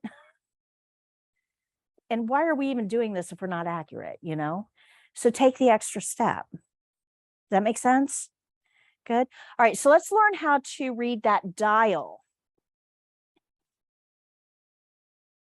There's something Tracy said I want to talk about. When you're taking the blood pressure, don't put the stethoscope head underneath the cuff. So just like my microphone here, right? So it's out in the open, it's picking up what I'm saying. What would happen if I covered that microphone? Yeah, it's going to mute it. It's going to actually muffle it or deaden the sound, flatten the sound. So if you put that stethoscope underneath your cuff, it's going to flatten the sound that you're listening for. And it actually makes it way harder to hear. And I don't think it's as accurate because you're having a harder time hearing it. So it's always best to have your cuff high enough if possible, to have that stethoscope out in the open. Make sure you get a really good sandwich too. You want the stethoscope head to firmly contact the skin, no air getting under at all. Really sandwich it down so that you're getting that really good contact, and that reduces a lot of artifact or outside noise that you may pick up. Good. Okay, so if you look at the gauge on the cuff, you'll see that it's marked in 20s. The big lines in between are going to be your 10s. So like 20, the next big line is 30, 40 is marked, the next big line is 50, 60 is marked, the next big line is 70, right? But the odd numbers aren't marked. Those little teeny tiny lines in between, those are 2s. So if you look at the line there for 60, the next one up is 62, 64, 66, 68, and then you got the one big line for 70. Now here's the problem. We're inflating this cuff. So the numbers, right, the needle's going up, but we're getting the numbers as it's deflating. So as that needle comes down, it's moving backwards, and we're listening for the first thump we hear. Well, your mind is going to want to try to read it the other way. So when you hear that thump, if it's 2 clicks above 60, it's 64. So make sure you're adding, not subtracting. Okay, because that needle's going down, you're going to want to subtract. Does that make sense? Some people have a problem with that. All right, so let's on page 39,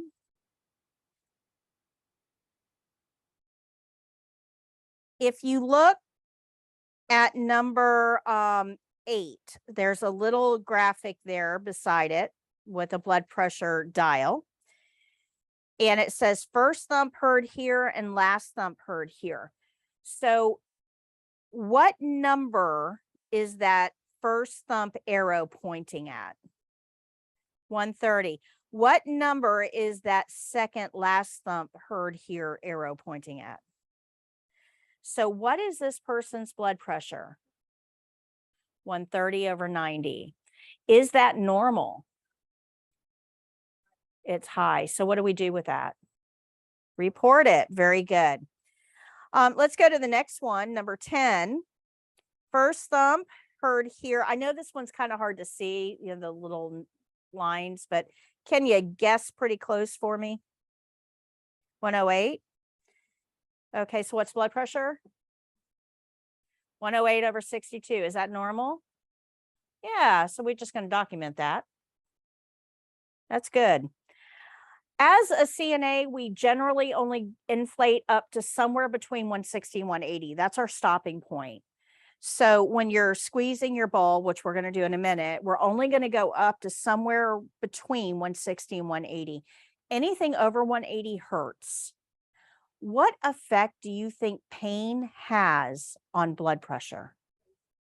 That's right. Pain makes blood pressure go higher. So if we're trying to find high blood pressure and we're inflicting pain, chances are we're going to find high blood pressure, but not because the patient has it. It's because we caused it. So as a CNA, we only go up to 180. Somewhere between 160 and 180 is where we want to go. Now, if you go up to 180 and you start to deflate and you hear thumps right away, thump, thump, thump, we know the top number is somewhere over where we, you know, over 180. We don't need to know what it is. Anything over 180 is high, right? Really high, right? So we don't need to keep going up to find it. Just come down and find your bottom number. Go find a nurse right away. I started hearing thumps at 180. Bottom number I got was 110. And then watch them run. Okay. You don't need to get that top number if it's high. The more you take a blood pressure, the higher the numbers go. So if I take yours right now and it's 112 over 62, and I take it again, it'll probably be 114 over 68. And I take it again, and it could be 120 over 70. The more you, because you're squeezing that arm is going to respond with stress. It's going to push more blood to that arm because it thinks something's wrong. So the more you take a blood pressure on one arm, the higher the numbers go. So we don't want you to take it 3 times trying to narrow down what the numbers actually are. And then you're going to go tell the nurse and she's got to retake it too, because we can't trust that kind of number. We have to verify it. So now we're inflicting lots of pain, and we're doing it over and over and over and over. And that's going to have an effect on the patient. Does that make sense? Okay. So remember that we only go between 160 and 180. You were to check it on the other arm, you wouldn't get inflated number, it'd be still accurate. Well, yeah, for the most part. So our rule of thumb here is if you can't get the blood pressure, it's twice on one arm, move to the next arm, move to the next patient. There is a blood pressure difference between right and left. It's very small, but there is a difference. Whenever possible, we like to stick to the left. That way we're all measuring on the same arm, apples to apples comparison. So if all things being equal, if the patient has 2 arms that we can use, we'll use the left. If they can't use the left, then we'll use the right. Okay. Good. Questions? So if it's so important, why did they teach it from the test, from the state test? There's a couple of reasons. Number one, most places are now using automated cuffs. So you probably won't take a manual blood pressure that often. The second reason is this is very subjective because it's what you hear. And it's also how fast your brain works, right? Because you're inflating the cuff, the needle is coming down, your ears are listening for a thump. When your ear hears the thump, it tells your brain, I heard a thump. The brain says, hey, eyes, where's the needle? The eyes say the needle was here when we heard the thump. And your brain says, okay, that number is, right? So that's a whole lot of stuff going on, right? Now, at that time, that needle is still moving. So all of that has to happen in a split second. Your brain may work a little faster than mine because I'm getting up there in age.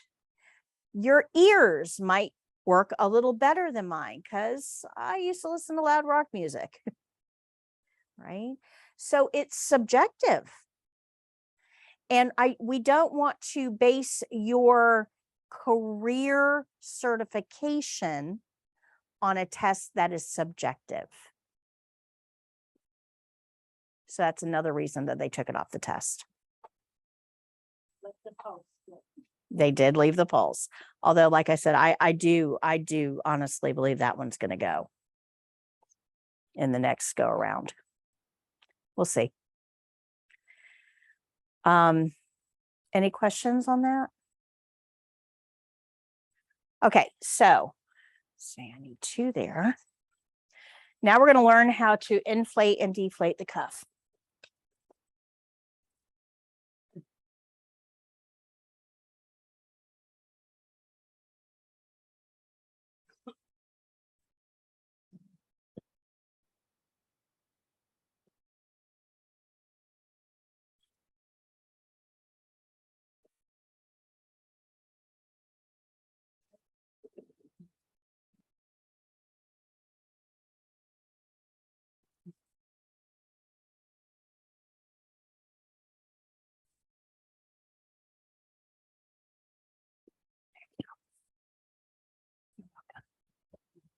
Okay, so wrap your cuff around the can that you have so that the dial faces you, and you want it, snug around the can. And all the cords should be like down. Oh, you need a cuff too? I don't think I have another one with me. You guys can both practice with that one, yeah.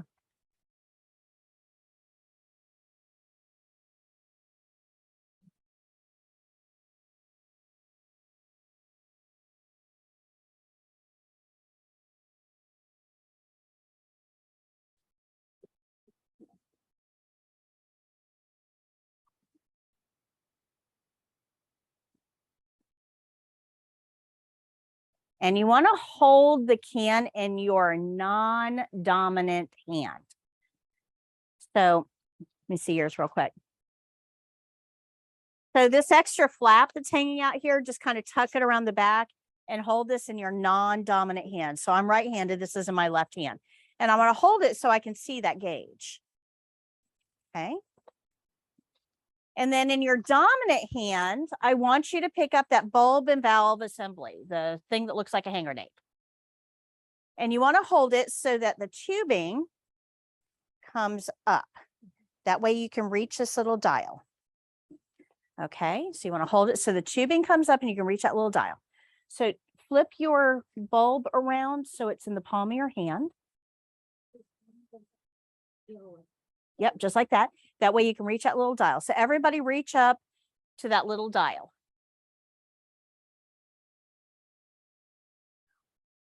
I'm going to hold this way. That way you can reach that little. Are you left-handed? Yeah. Okay. All right. Yep. So that little dial is how we're going to inflate and deflate the cuff. So righty-tighty, lefty-loosey, right? So if we turn that little dial, if it's facing you, right, that little dial should be facing you, turn it to the right just until it stops. Don't tighten it. That's the key. Don't tighten it just until it stops. And then you're going to squeeze that bulb until the needle goes up. If the needle doesn't go up, you turn the valve the wrong way until the needle goes up to somewhere around 180. Then you're going to open that valve ever so slightly to the left, ever so slightly. And the needle's going to start to come down. You're going to have to open that valve a little more and a little more and a little more, because as the air goes down, the needle's going to slow down on you. You've got to keep opening that valve a little more, a little more, a little more to get that nice consistent rate. So what should your rate look like? If you look at the second hand, imagine that speed going the other way. That's what your needle should look like. Okay, that speed going the other way.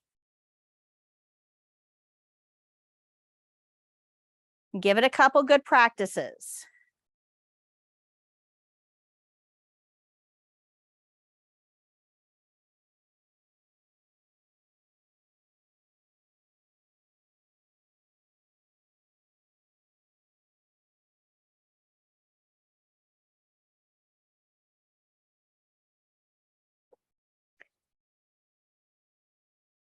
When you can inflate the cuff and make the needle come all the way back to zero without stopping and without going, nice, slow, steady rate, go ahead and take your cuff off of your can.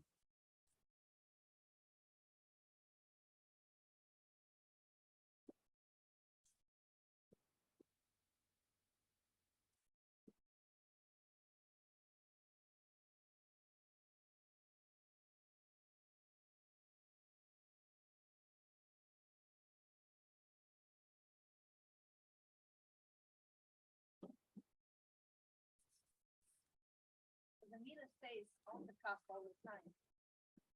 Yeah.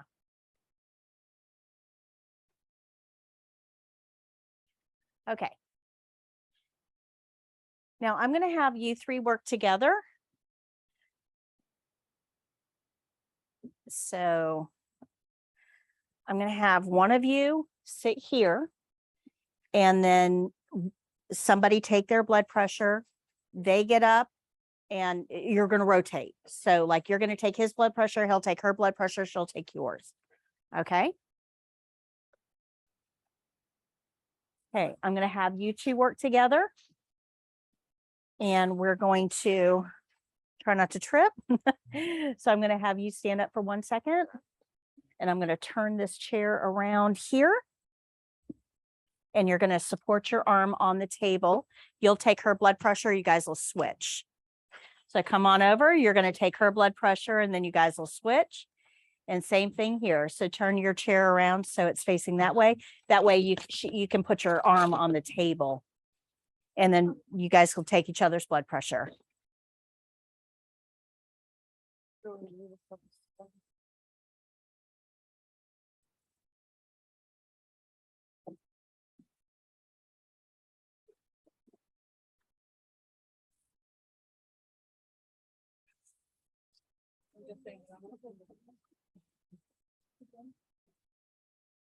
You're probably not going to like feel confident. You're not going to get it the first time. It's okay. Right now, I want you to hear the thumps. If you can hear one good set of thumps today, I'm happy. It's all I care about. I want you to hear one good set of thumps. Oops.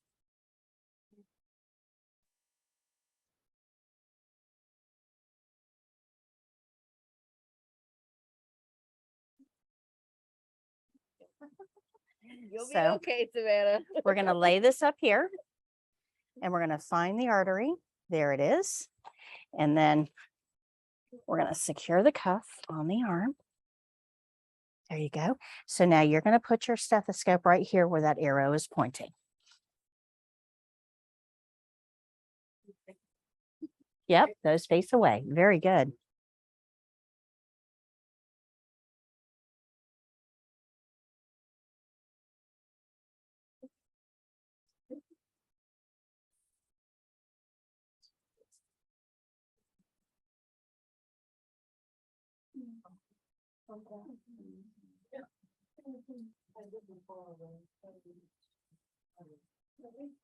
Let me get by you real quick.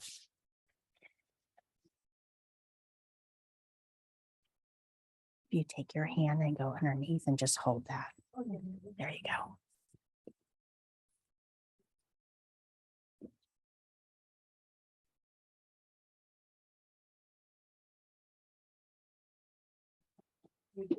Keep going. Yep, keep going. Keep going. Keep going. There you go.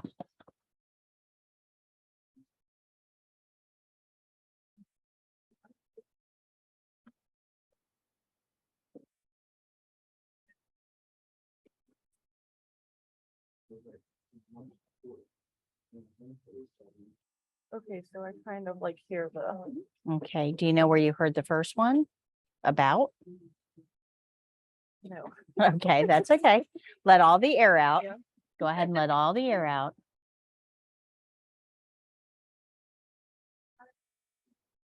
Okay, take your stethoscope out.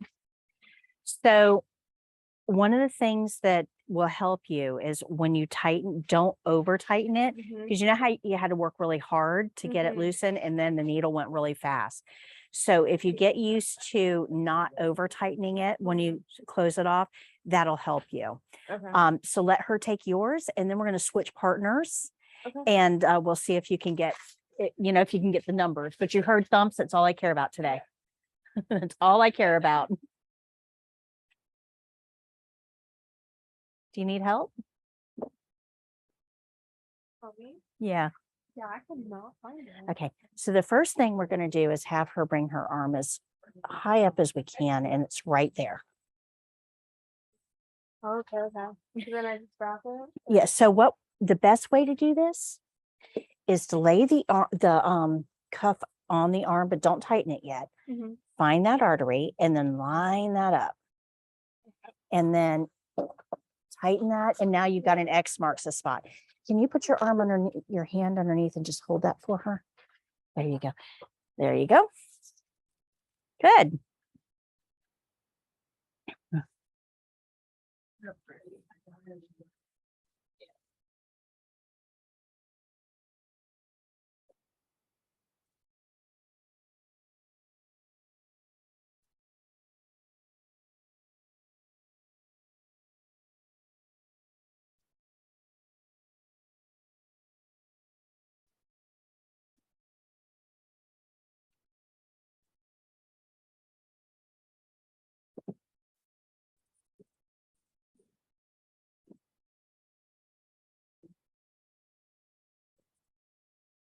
Are we gonna be done with these?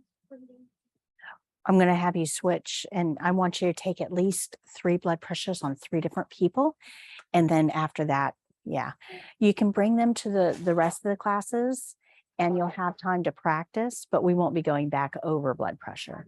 However, I will work with people that have, you know, if you have trouble hearing it, we'll work with it. Did you hear it? Nice. Okay. Why don't you guys see here? Hold on one second. I'm going to have you guys all change partners. Did you hear it? Oh, okay. All right. So pick a different partner. Make sure everybody has a new partner.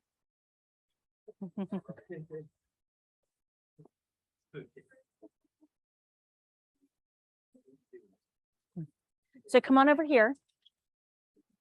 You can work with her.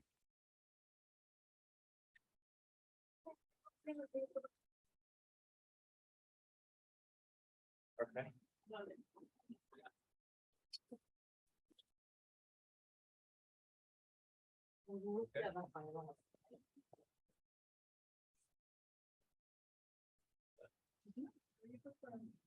Let's do that.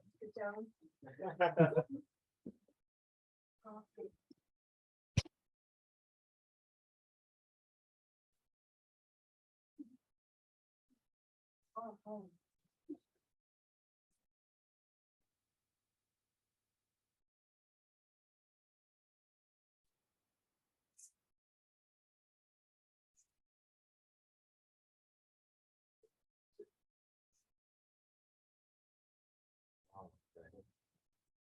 Yeah, I forgot that.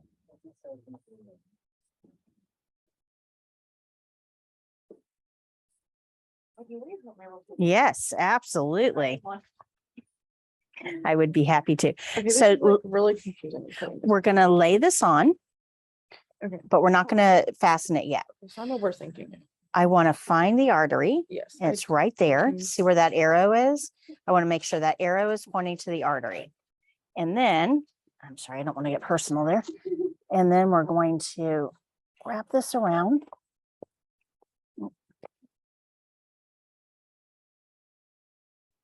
And then she'll go palm up, and that tells you where to find the artery. Okay. So you'll put your stethoscope there. And then you're going to inflate, and you can ask her to hold that if you want. Okay. So put your stethoscope right there, really sandwich it in there. You want a good tight seal. Now inflate. If you hold it this way, are you right-handed? Yeah. Okay, so we're going to hold it this way. There you go. There you go.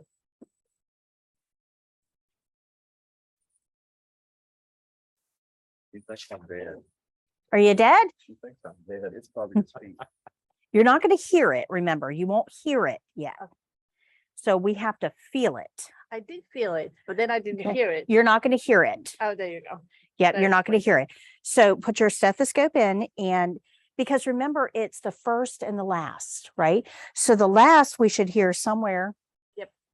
down here. Mhm. So if you're hearing it at 0, that's a problem. Okay. Our patient is truly dead. Okay, so put your stethoscope here. Really sandwich it in. There you go.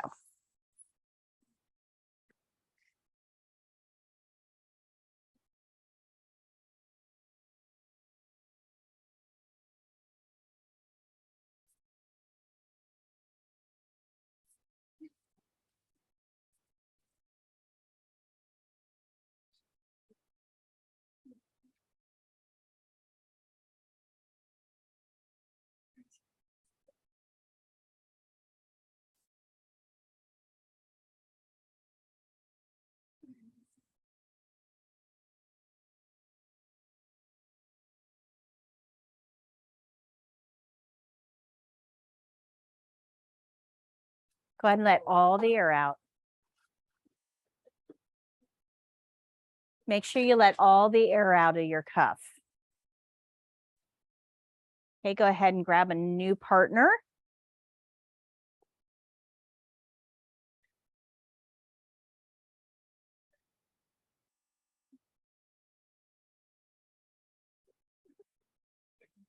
You too.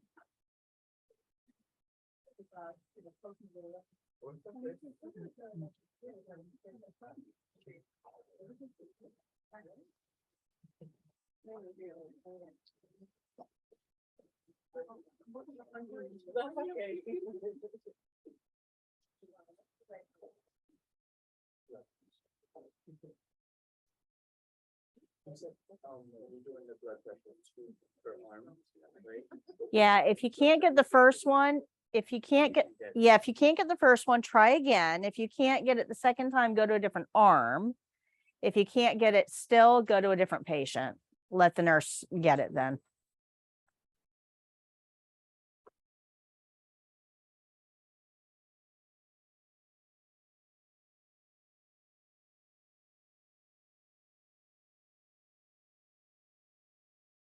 I think you're up a little bit too far. It should be like right in here, Yeah, I feel it. right there. This is really hard to feel. Yeah.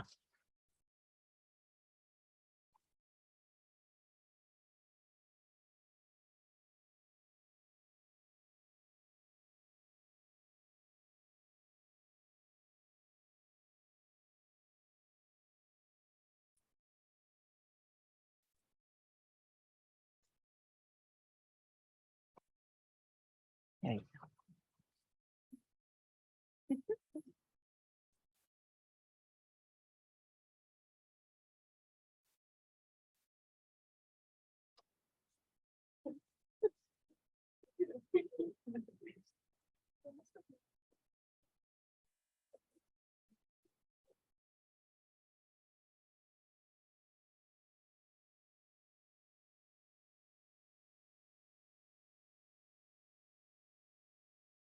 Hey, you guys have got 5 minutes, so go ahead and finish up the one that you're working on. So once we tighten this up, we pump it up to 180. So when you you want to hold it like this. So righty tighty is going to go this way. Right. You pump it up to 180 and then you're going to loosen it. Yep, Barely. barely. And do I just leave it alone? No, then as the needle starts to come down, as the pressure inside the cup decreases, the needle's going to slow down. So you got to open it a little bit more, open it a little bit more. It's all pressure dynamics.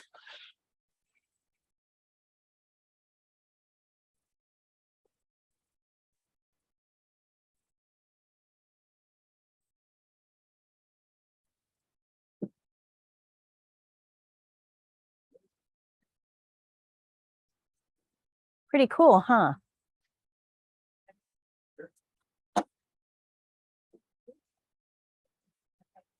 I've practiced with these plans. Good. The moms at our end, so Very good. these were cost. I was caregiver. What's that? I was caregiver, so. Oh, okay. Very good. Very good.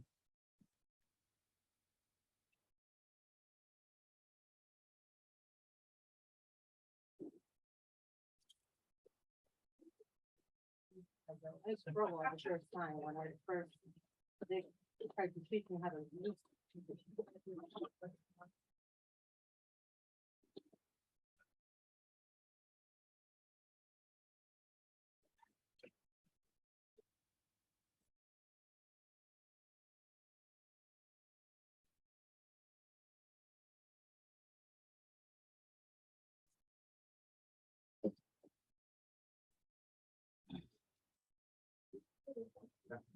I gotta sit for a minute.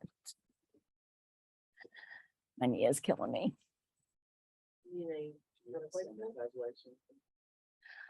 Um,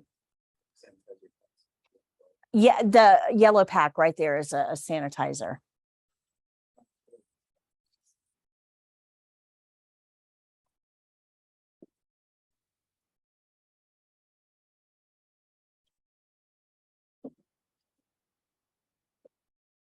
I think that one's hers.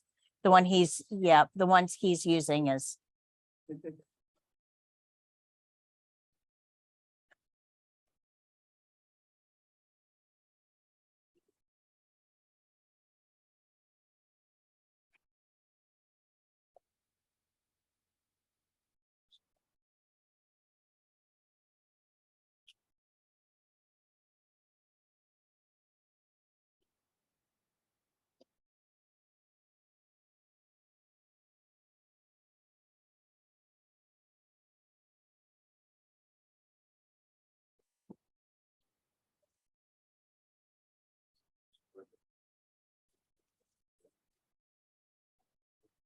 Okay, did everyone hear at least one good set of thumps?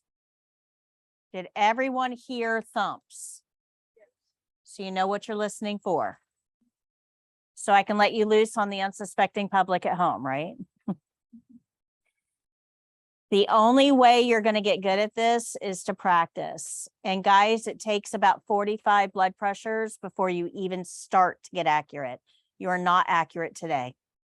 Not even close. You might think you are. You might think you've got it dialed in, but you don't. The only way to get there is practice. So you need to practice on anybody that you can tackle. If they run slower than you, they're fair game. Okay. But don't practice on anybody under 13. This hurts little arms. We don't want to make them afraid of healthcare. Don't practice on anybody over 80. They've already got their own health issues. They don't need to be your guinea pig. Between 13 and 80, fair game. Neighbors, friends of neighbors, neighbors of friends. Set up a little booth on your front lawn, free blood pressure checks. But you need to get practice. Don't just practice on one person. If you just got one live person at home, don't take their blood pressure over and over and over and over and over again. First of all, that arm will probably slap you eventually because you're depriving it of blood and oxygen. But also everybody's blood pressure sounds a little different. And if you're only practicing on one person, you're going to get used to just that blood pressure sound. I need you to have a wide variety. So make sure you're getting a wide variety of practice as well. Any questions on what we went over today? We covered a lot of information. Remember that you have chapter 4 homework to do tonight. Don't get bogged down in the details. Chapter 4 is unnecessarily complicated in that book. Don't let it stress you out. Pay attention to the changes in the patient. Remember, everything that we do is patient-centered, not technical. Those of you who go on for nursing, you're going to have to take anatomy 1 and 2. You're going to have to take pathophysiology and pharmacology. Trust me, you will know more about body systems than you ever wanted to know. You'll cover that in nursing. That's not a CNA thing. Right now, I just need you to have a basic understanding of this. Good. Is anybody lost? Did I go too fast? Is everybody okay? This is a complex skill. This is the most complex skill we learn. There's a lot going on with this skill. But remember, it's not on the test. However, I will be the body in the bed at one point. Make sure you learn it because I need accurate blood pressures. Okay, good. Go forth and conquer. Have a fantastic day. Oh, okay. Yeah, thank you. Thank you. Yes, yeah, thanks. Oh, yes, thank you. I'm so glad you asked. Now, remember, some of this isn't going to apply because we have 2 skills we did not get to today. Oh.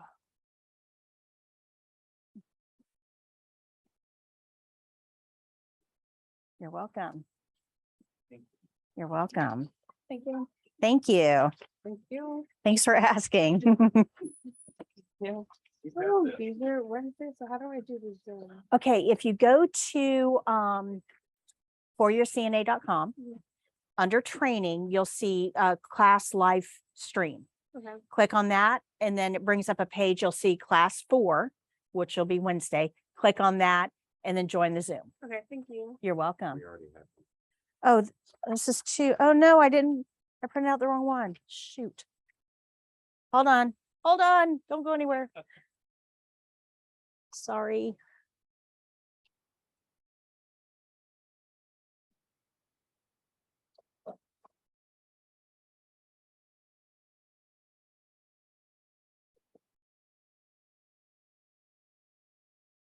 Unfortunately, half the class left.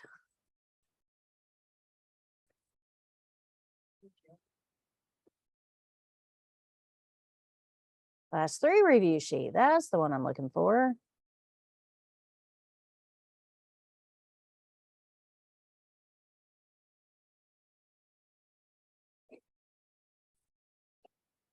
Print.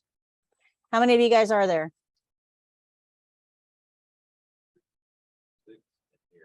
All right.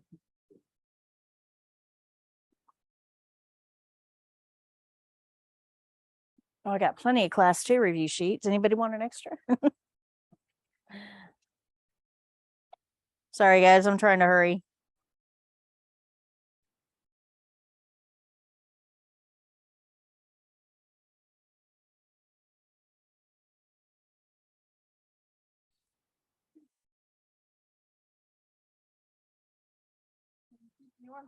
Yeah, you can just put it there. Thanks. Okay. Thank you.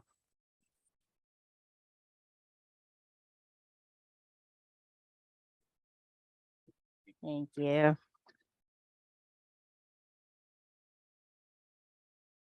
Thanks. Data, I get that class and I'll send it to you. Have a good day. You too. Thank you. Bye-bye. Have a great day.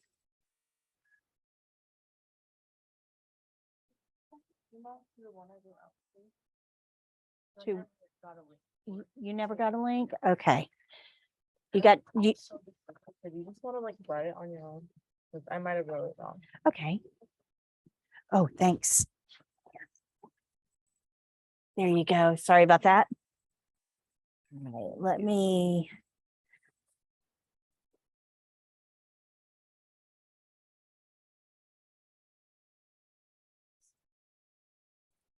Thanks, Ms. Patch. Thank you. You have a fantastic day.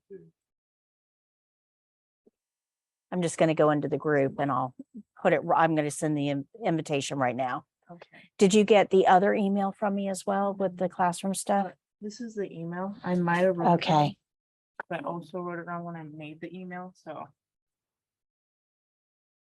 See you Wednesday. Bye-bye. See you Wednesday. you just- My son has that too. Oops. if it turned off. Sorry. Here we go. Let me just put this here.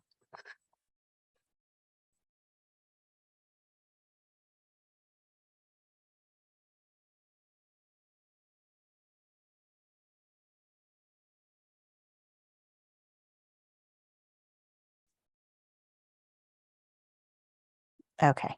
All right. I paid special attention. I know there's an extra E in there.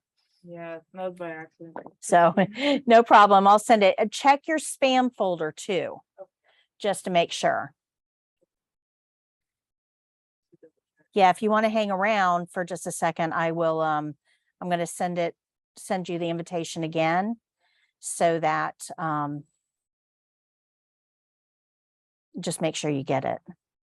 I didn't get the invitation either. Oh, you didn't either? Okay. Is why I was like. Because I went home and checked on when was it Wednesday? Yeah, and I couldn't find it. Okay.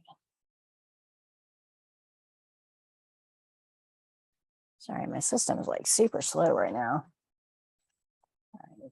Wow. Okay, there's a lot of you. All right, so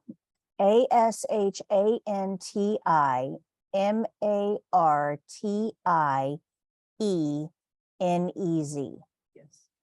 Oh, I see why. Oh. It was Gmail, not Gmail.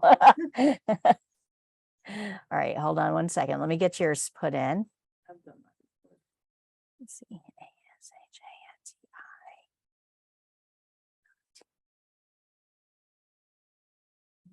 Let's see.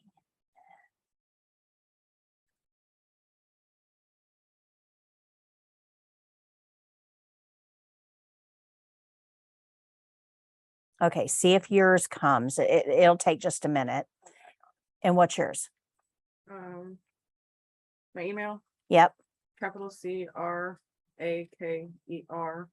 capital COWGIRL, 1995 @yahoo.com. Okay, I know why yours didn't go because Yahoo blocks us. Because the filter, the Yahoo filter, we send out a lot of emails because of the course. So it blocks us. So I do have a way around that. Hold on. You're gonna get an invitation from my email address. Okay.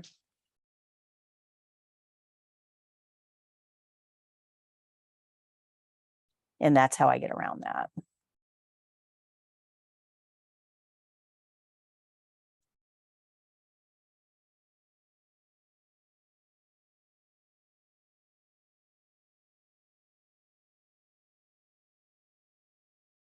Okay.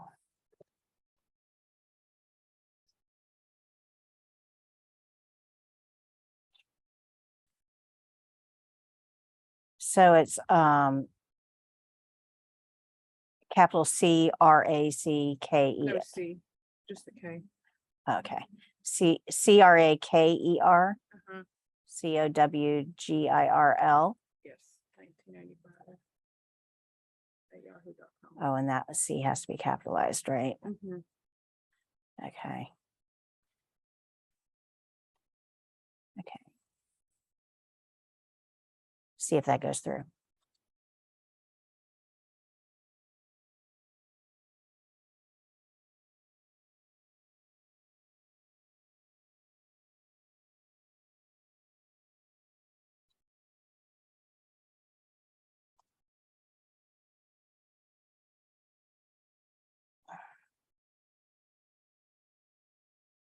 Yes, I got that. All right, hold on one second. Why is this not? This is being weird.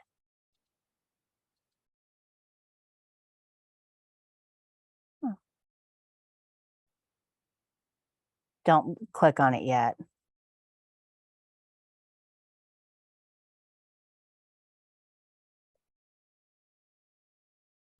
I have to put you into this system first. Mm. Oh, you know what? Disregard that one. Let me see if you got a second one.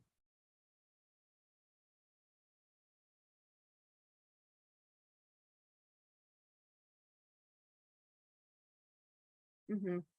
Use the second one. Don't Okay. use the first one. Okay. And then I will send you both the other email that was sent out, with the class information. Okay. That's got to be done in a separate place. Okay.